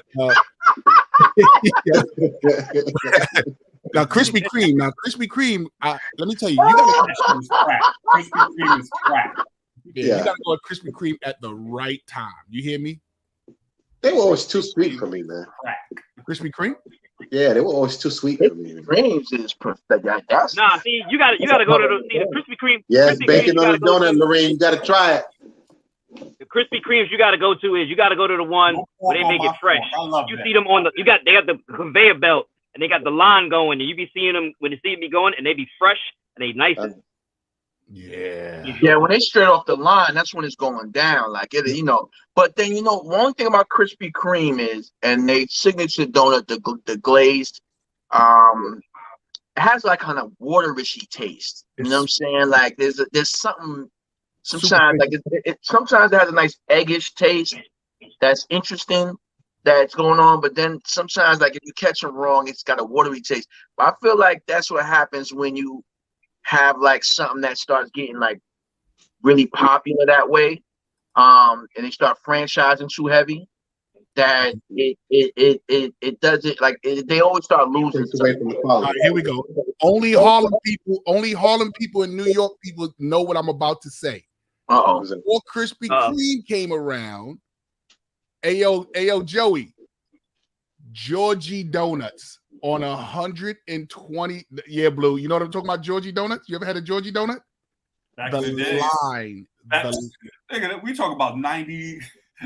We talking about 89, 89. I remember going the Georgie Donut line on 125th Street. Georgie Donuts was in the middle of the block. Right. And that line would go down to the avenue, and people would line up waiting for Georgie Donuts. And people would say, "Yo, you never had a Georgie donut?" I had never had one before. And hey, fellas, I'm about to be out. All right. All right, big happy birthday, bro. Be good. Enjoy your birthday. Happy birthday, fam. Happy birthday, bro. Yo, I had never had a Georgie donut before, and they was like, "Yo, you gotta go early, otherwise you're gonna be on the line." I was like, "Yeah, no fucking line for no fucking donut, bro." And I went late one day, and there was a crazy line. So I said, "Yo," I came back the next day, like I think it was a Friday or Saturday or Sunday, whatever it was. I came back the next day, and I was mad early to wait online for a Georgie donut. And the Georgie donut tastes just like Krispy Kreme, but it was heavier. It was dense. It wasn't as light and fluffy as a Krispy Kreme. It had density to it, but it was still light, bro. Whoo! And I was wondering why people would go to Georgie Donuts and get like 3-4 dozens at a time. Give me 4 dozens. Give me 3 dozens. And I'm going for Georgie Donuts. Yeah, them joints, just stuff like that, dangerous, man. Cause that's how you'll wolf a whole box of them joints down by mistake. You know what I'm saying? By mistake. That's how it goes. Yo, let me see if I can find a picture of Georgie Donuts. See if real New Yorkers remember. See, I remember back in the days, man, living in New York, going to 125th, and you lined up for certain food. Like there were certain fast food restaurants over there on 125th. I remember the fish place. Oh yeah. What was that? 125th in Madison, I think that was. On every Friday there would be a line down the block every Friday. What else? Georgie Donuts. That's by mistake. Yeah, by mistake. We eat them by mistake. She said by mistake. She's laughing. Yeah, we'll walk down the box by mistake. A mistake on purpose. Mistake. It's a mistake when you find out about that diabetes. Then you was like, yeah, that's when it really gets. Lorraine said, "How you eat a whole box of donuts by mistake? Yo, you just get lost. You get lost in that box. Yo, you doing whatever you're doing, and you just keep reaching. That's how I just got finished eating this box of coffee cakes. Yeah. I was doing what I was doing. I was like, you know what? Like, you doing your thing. Like, I'm working on a video and stuff. I'm editing and stuff like that. I'm like, yo, you know what?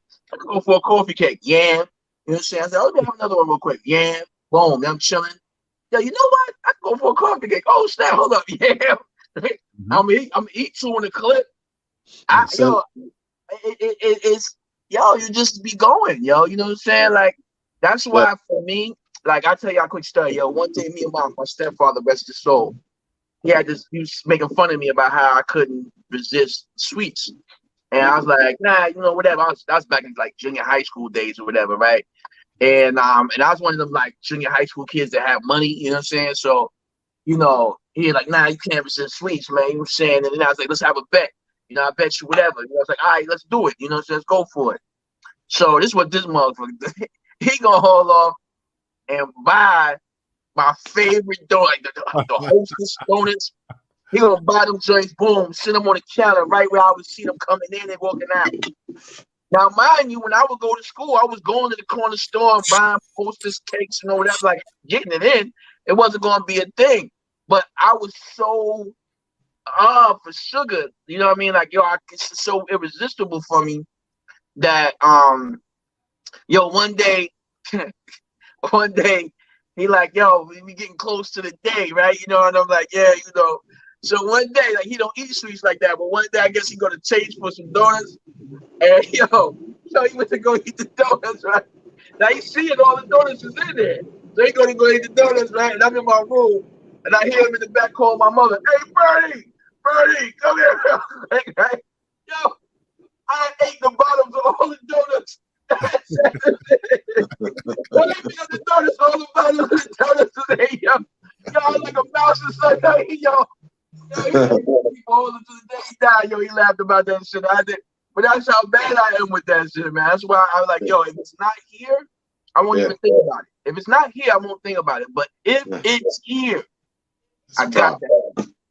Yeah, my problem is a sweet tooth. Like when it comes to weight, my problem is sweet tooth too. You know, them damn now laters mess me up, man. I got crowns all along here, be messing with them damn now laters when I was a kid.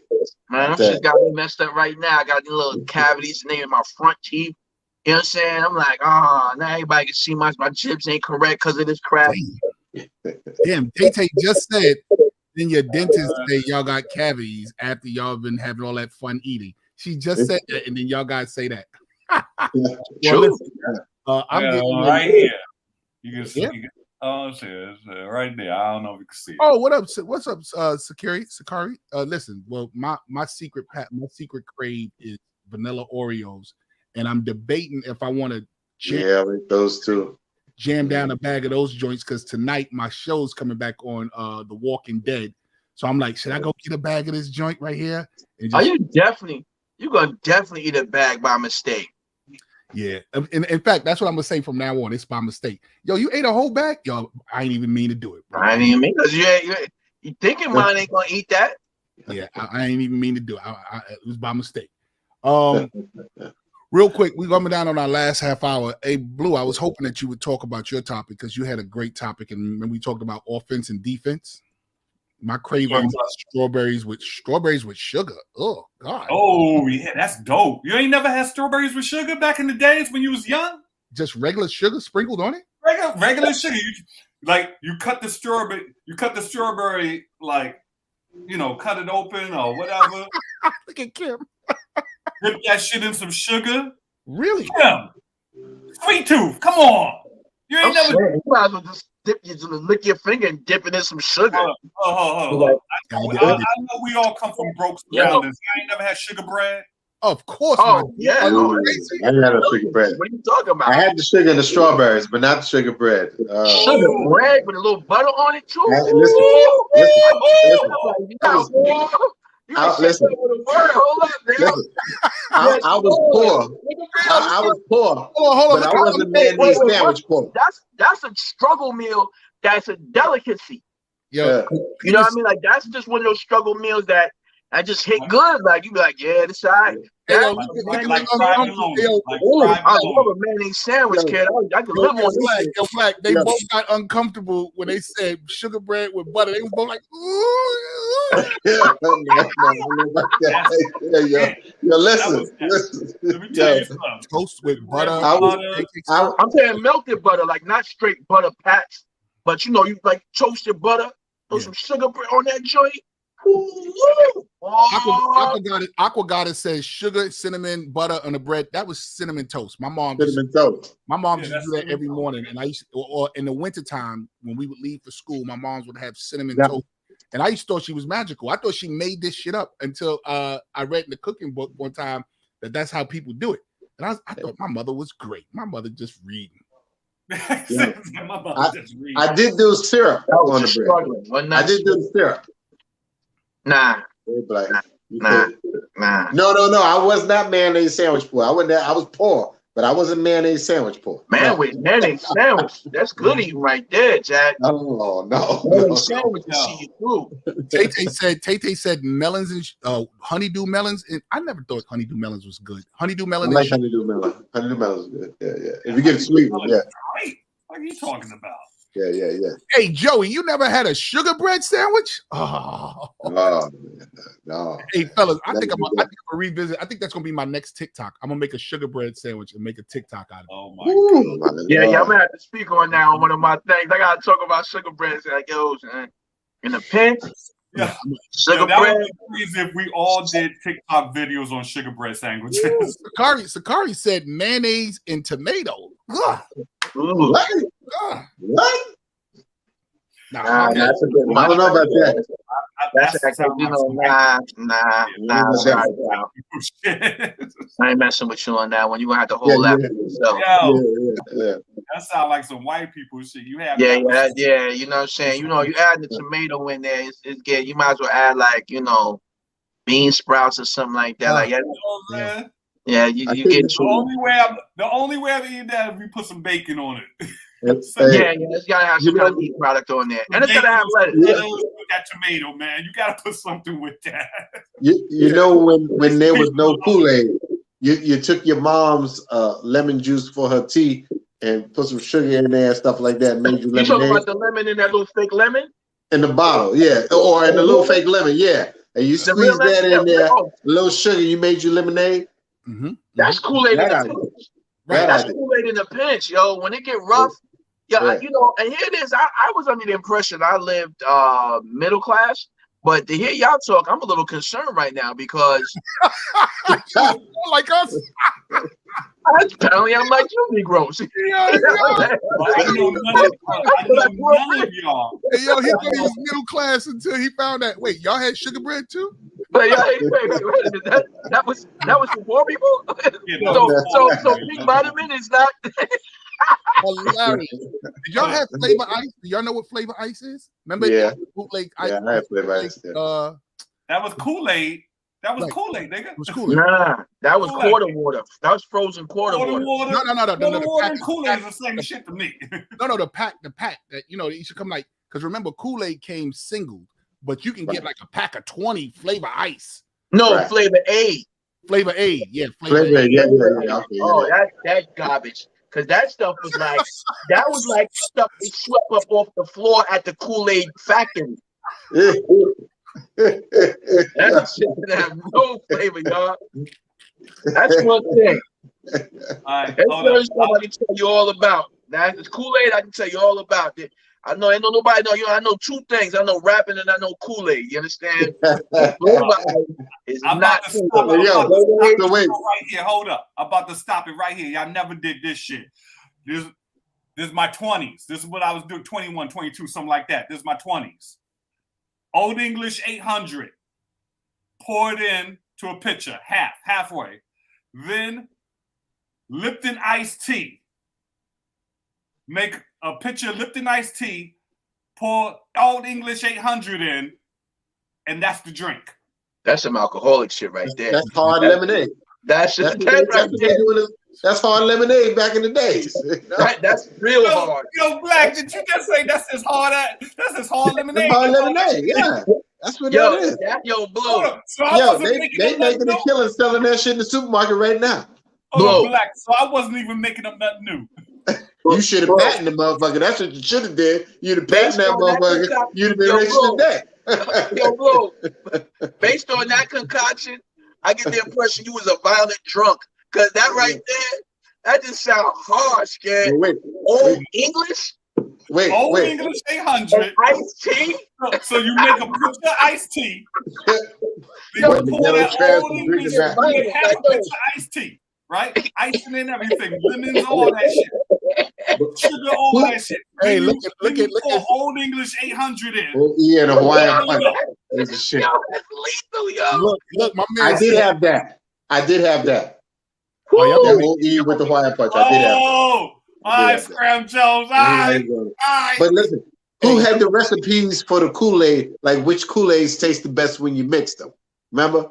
Oh yeah, You know what I mean? I wasn't a big. I wasn't I a know what big. you mean. I used to. Okay, my favorite. I used to mix grape with lemon. Nah, that's a good combination. Or was grape straight- or That's a lemon. good combination. Well, let me I ask used you to this mix, though. I used to mix Here's the lemon question. with cherry or grape. Here's the question, because this will qualify whether y'all know anything about this. What size pitcher were you using, and were you using the packets, or when you were making those combinations, were you using the containers? That's my question. All right, here we go. Hey, yo, I'm gonna blow it out the water. Hey, Joey, you already know. Watch this, Joey. We used to go to the corner store and get the pickle jar. Remember the pickle jar that they would sell pickles in? Yeah. And when the jar was empty, they would give us the pickle jar. My father washed the pickle jar out, and that's what he made the Kool-Aid in the big pickle jar. Big pickle jar. But we never had pitchers, so we used to have pickle jars full of Kool-Aid. And I was never a big flavor type dude. Like I only wanted tropical punch with lemonade, with the lemonade that I would crack open my mother's tea lemonade, or I would have raspberry with the lemonade in it. Raspberry? Yeah, I wasn't Raspberry. Yeah, Raspberry. yeah. That's all I Raspberry, wanted. raspberry was what. Hold up. Raspberry was what you got when all the other flavors was gone. Raspberry tastes like cough syrup. Here's a raspberry. I'm like raspberry. Raspberry. We know about cherry. We know about grape. We don't fuck with a raspberry. Hey, you know. Oh wait, hold up, y'all. Wait. Something very important. Something very important just came across the Instagram feed, and I have to take it upon myself to speak to this because this woman, Aqua Goddess Kia, you can follow me on Instagram. You might be my girlfriend on the low.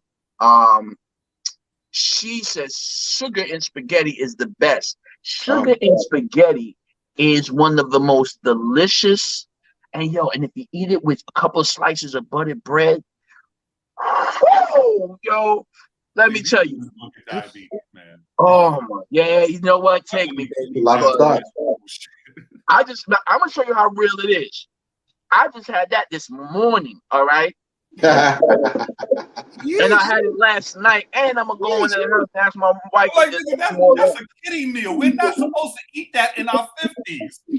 We're not supposed to eat that in our 30s, our 50s, our 40s. What are you doing eating sugar and spaghetti? Well, I want to say this. I want to say this bougie shit. I just learned how to put sour cream in my cornbread. Like cook it with sour cream. Oh yeah. Oh, I'm new. I'm late to the party. Yeah. That's I just got there. If you late, I just got there. Yo, so I just got there. I'm like,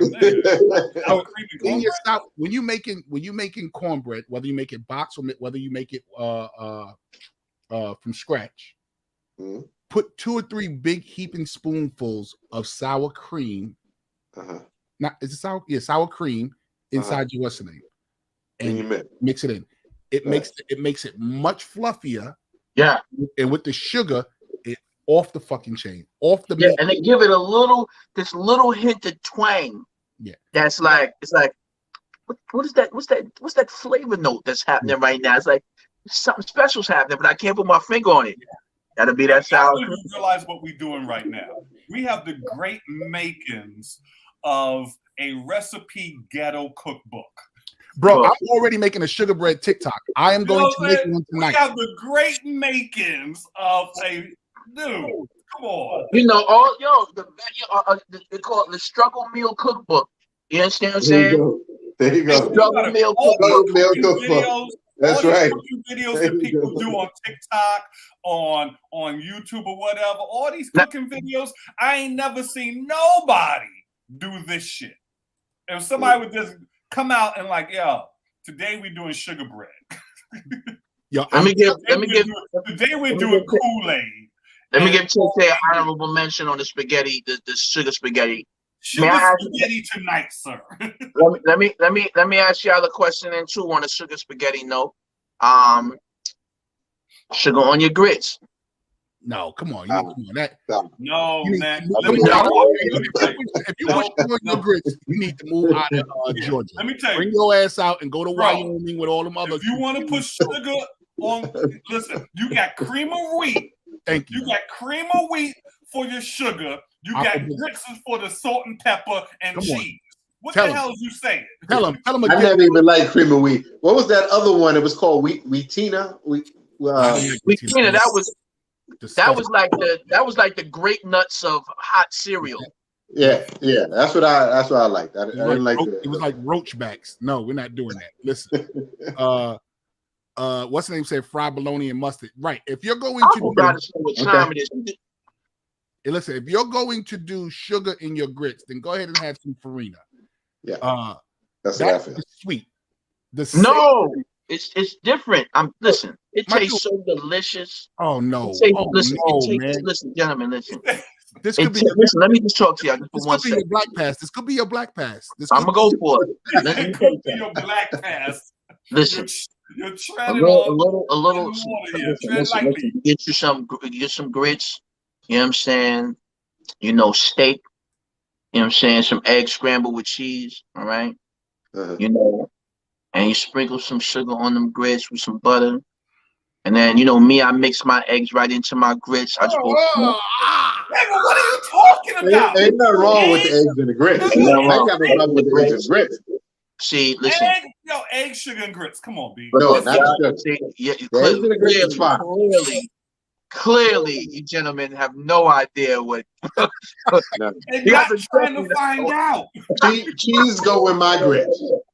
Cheese and black pepper go in my grits. Yo, thank you. Cheese and black pepper. That's Word, like you might as say well that be eating again. lasagna. Cheese, All right. eggs, Listen, salt, pepper. and listen. That's for your grits. My go-to You breakfast try to eat is dinner for breakfast, yo. I'm gonna cut up some catfish. Salt. I'm gonna cut up some catfish. I'm gonna fry that bad boy. I'm gonna make some eggs and I'm gonna make some grits and what have you, and then toast some potato bread. And I'm good. Hold on. So Black. you like savory meals then? Hey, Yeah, Black. you like more savory foods, right? Hold on. Hey, Black, Yeah. listen to this, bro. That's Yo, right. Lorraine said, I'm Kim getting said ready it to like take a that love meal. story. I'm going to take that meal and turn it up. Here's what you do. Right. Whether you Right. have catfish or whiting, whichever one you prefer, Uh-huh. when you Sure, fry all it, sure. put the fish on the plate first. Uh-huh. Put a slice of cheese on the fish. Put your egg on the cheese. Uh-huh. Then put another slice of cheese. Then pour The the grits on. over All the top grits on. and let the grits smother all that shit in. Uh-huh. And when you take and look, when you take a fork, Uh-huh. you'll scoop down into all. That's how my wife is sitting there.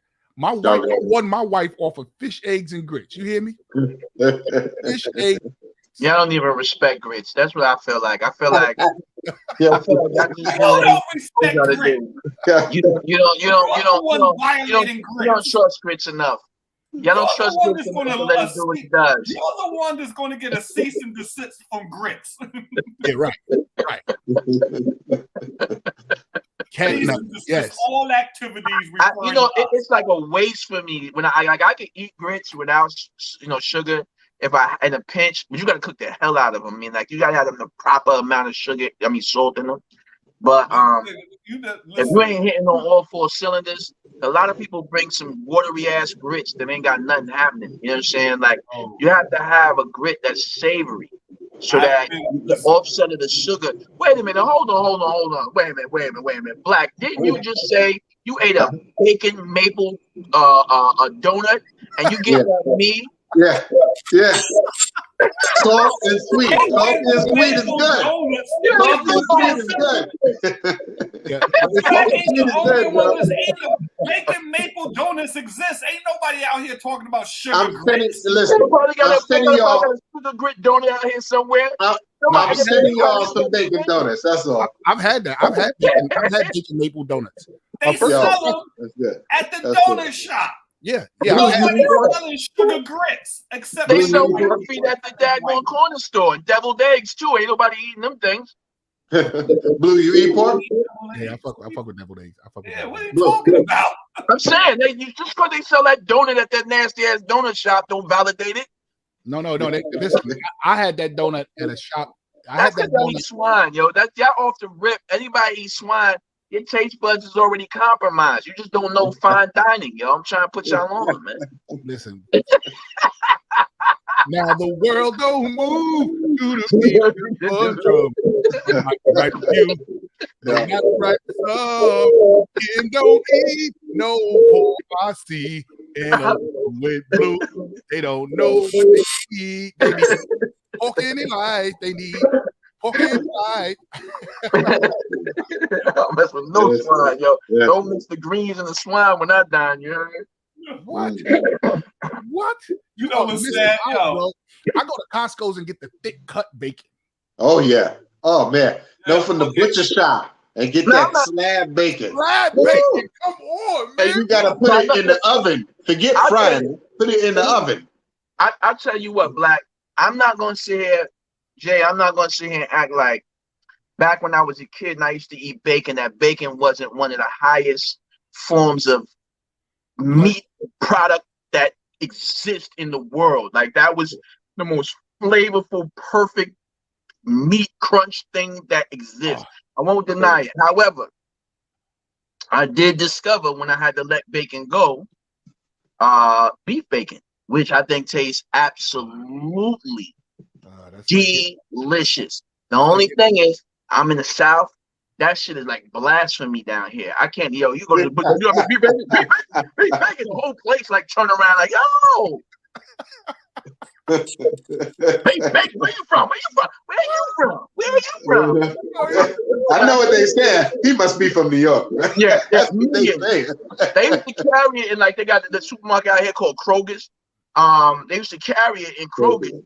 Yeah. They dead on that shit. That's a rat. Matter of fact, not you got another one that's out here. They dead on that shit. Like, cause the beef bacon come in a blue, like you know how they got the red one for like the pork one. That one come in a blue joint. You know what I'm saying? And yo, that was delicious. Like that was delicious. Yo, Lorraine said you gotta whisper when you ask for beef bacon. Yeah, you got yo. Excuse me. Y'all got some bacon. Bacon.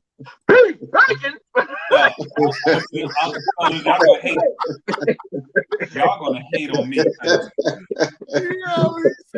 don't like bacon. Who don't like bacon?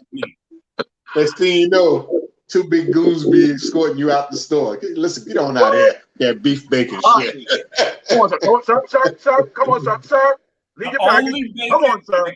Literally at this age, the only bacon I can tolerate is turkey bacon.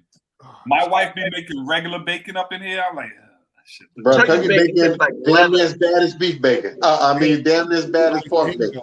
Listen, I don't really name drop. But I got to tell you the story. So I'm working up in Kiss FM with Isaac Hayes in the morning. Me, Isaac Hayes, Bob Slade, and the guest for the day was George Benson. Okay.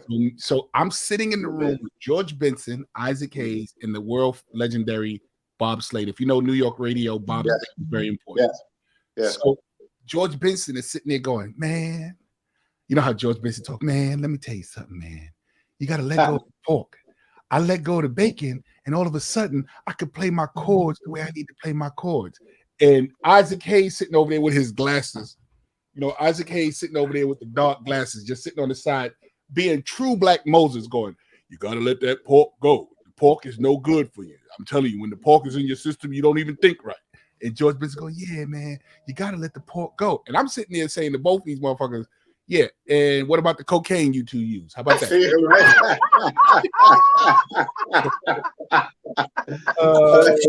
So the cocaine ain't burning holes in you. Yeah, you got cold blooded, yo. Oh my God. You gonna sit here and blame the pork? What about that cocaine? God damn it! So I got one for y'all. Oh my God! Who make the best hot dog? Oh man, Costco. Top 2 hot dogs. I'm gonna be very honest with you. Costco. I'm gonna be very honest with you. Costco.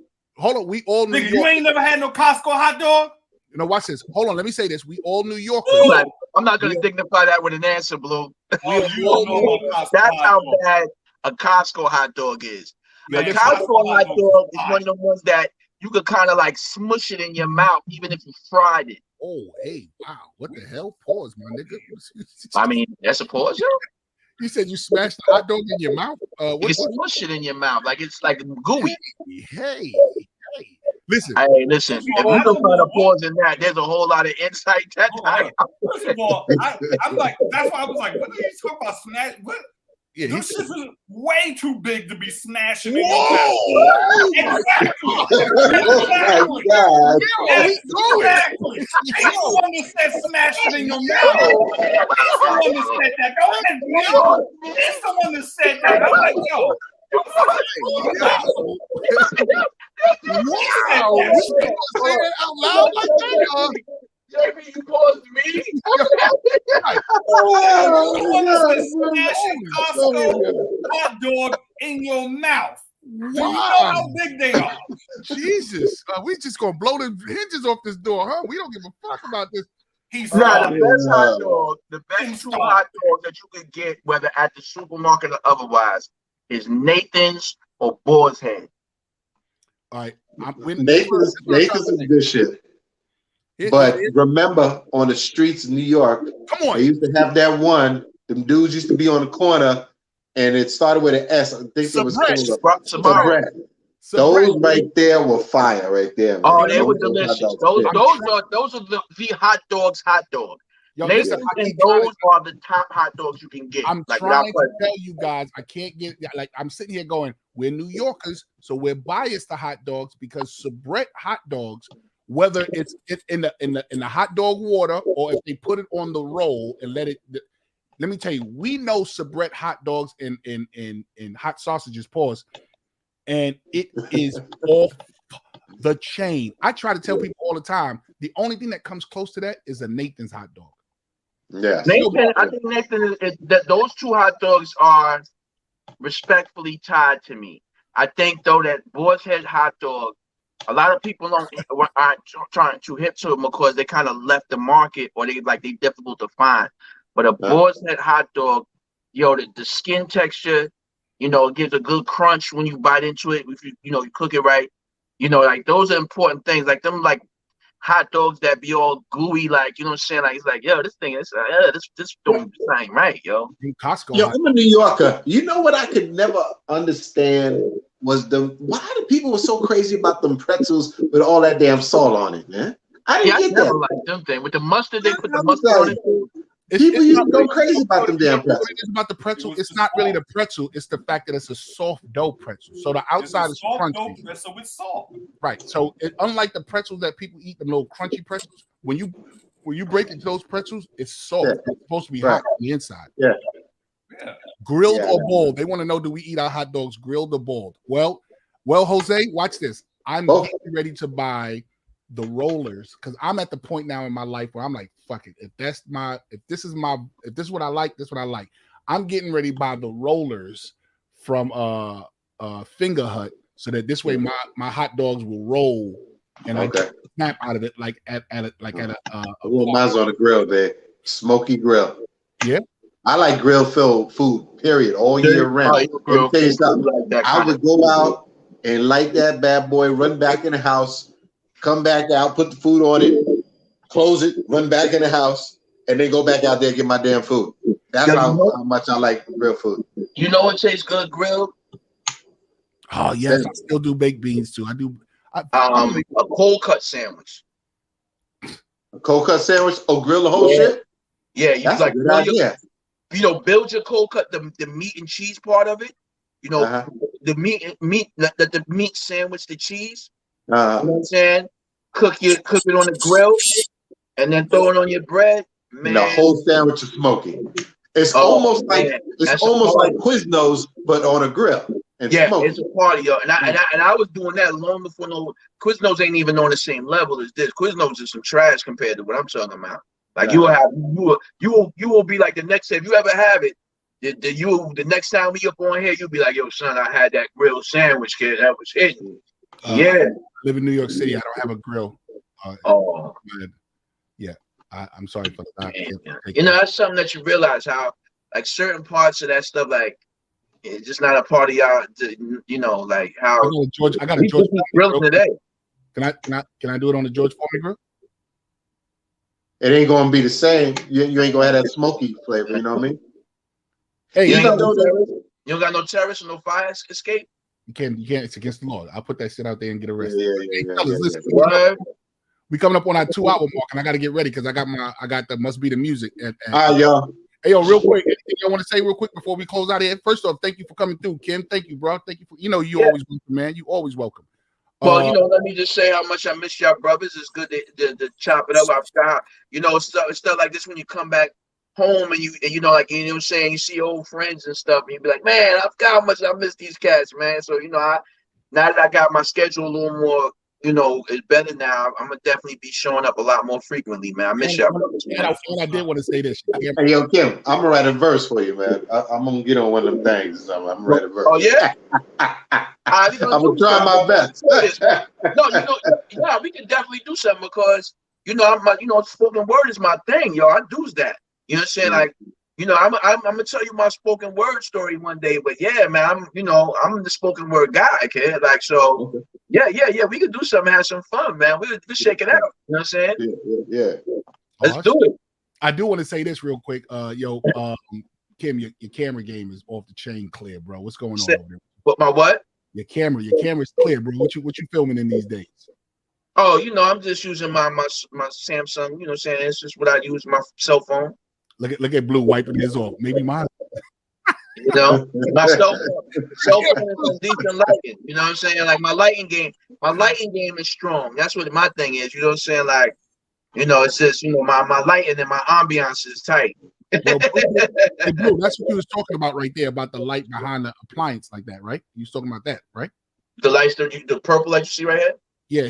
Oh, but you got a strip behind your joint, right? Your TV. Yeah, I got a strip that goes along the perimeter of my desk. Yeah, that's what I was telling you about. I was telling him they got the strips that if you go, they actually sync up with whatever's playing on your TV.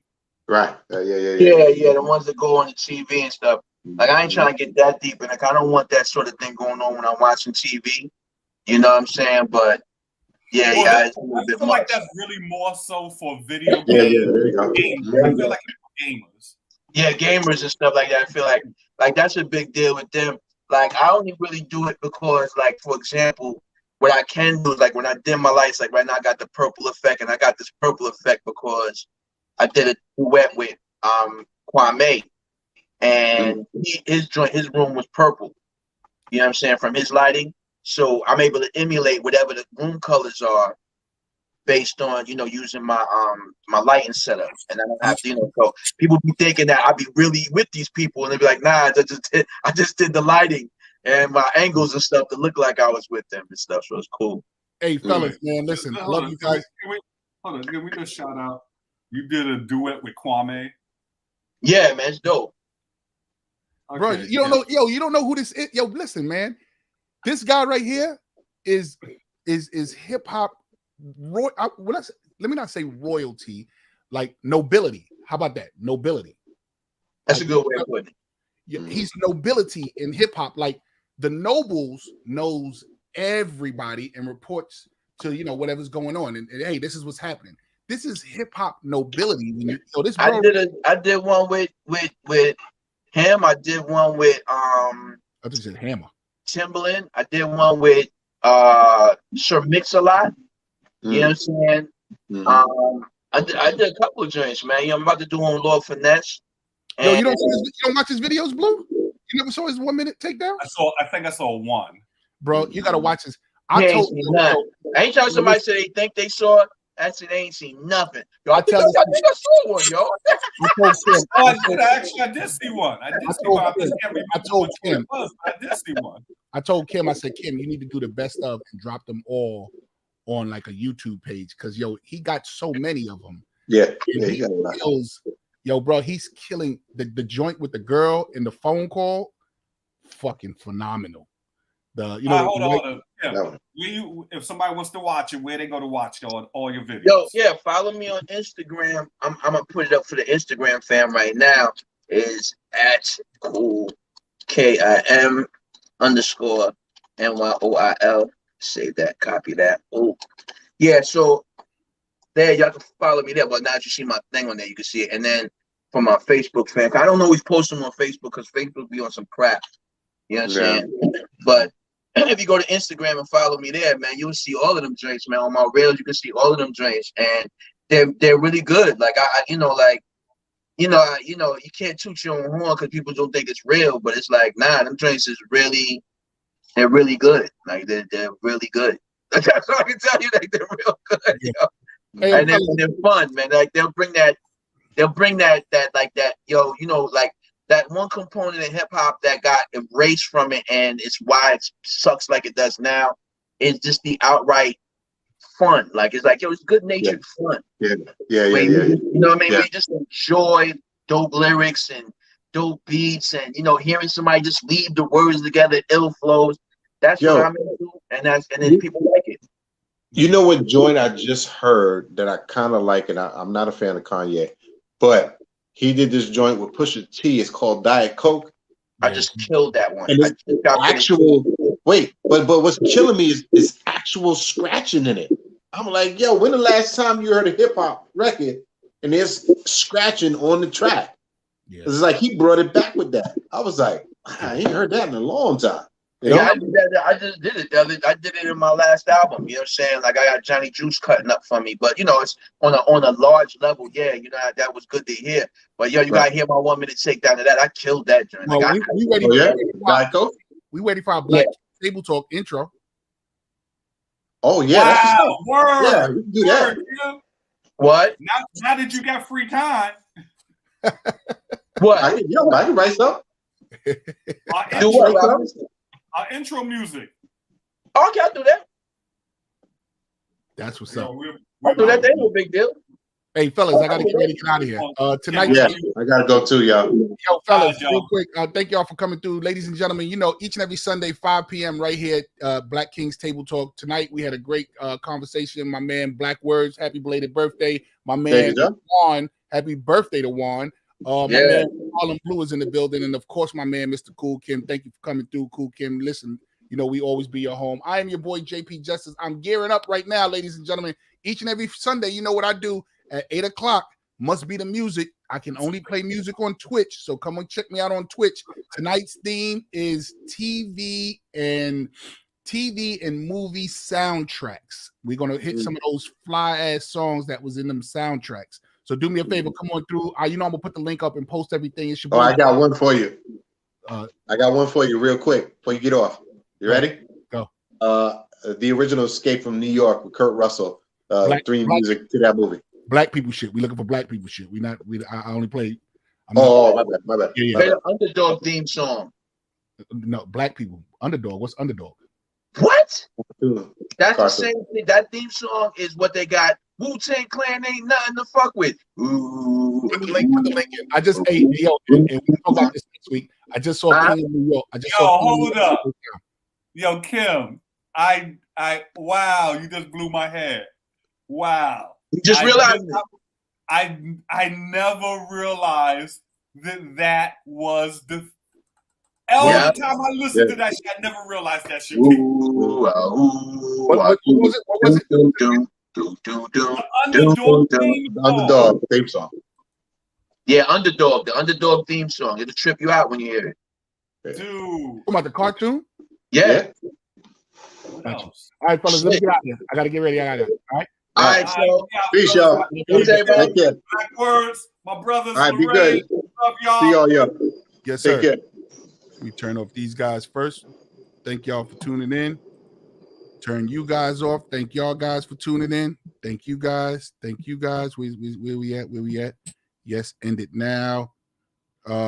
Share it.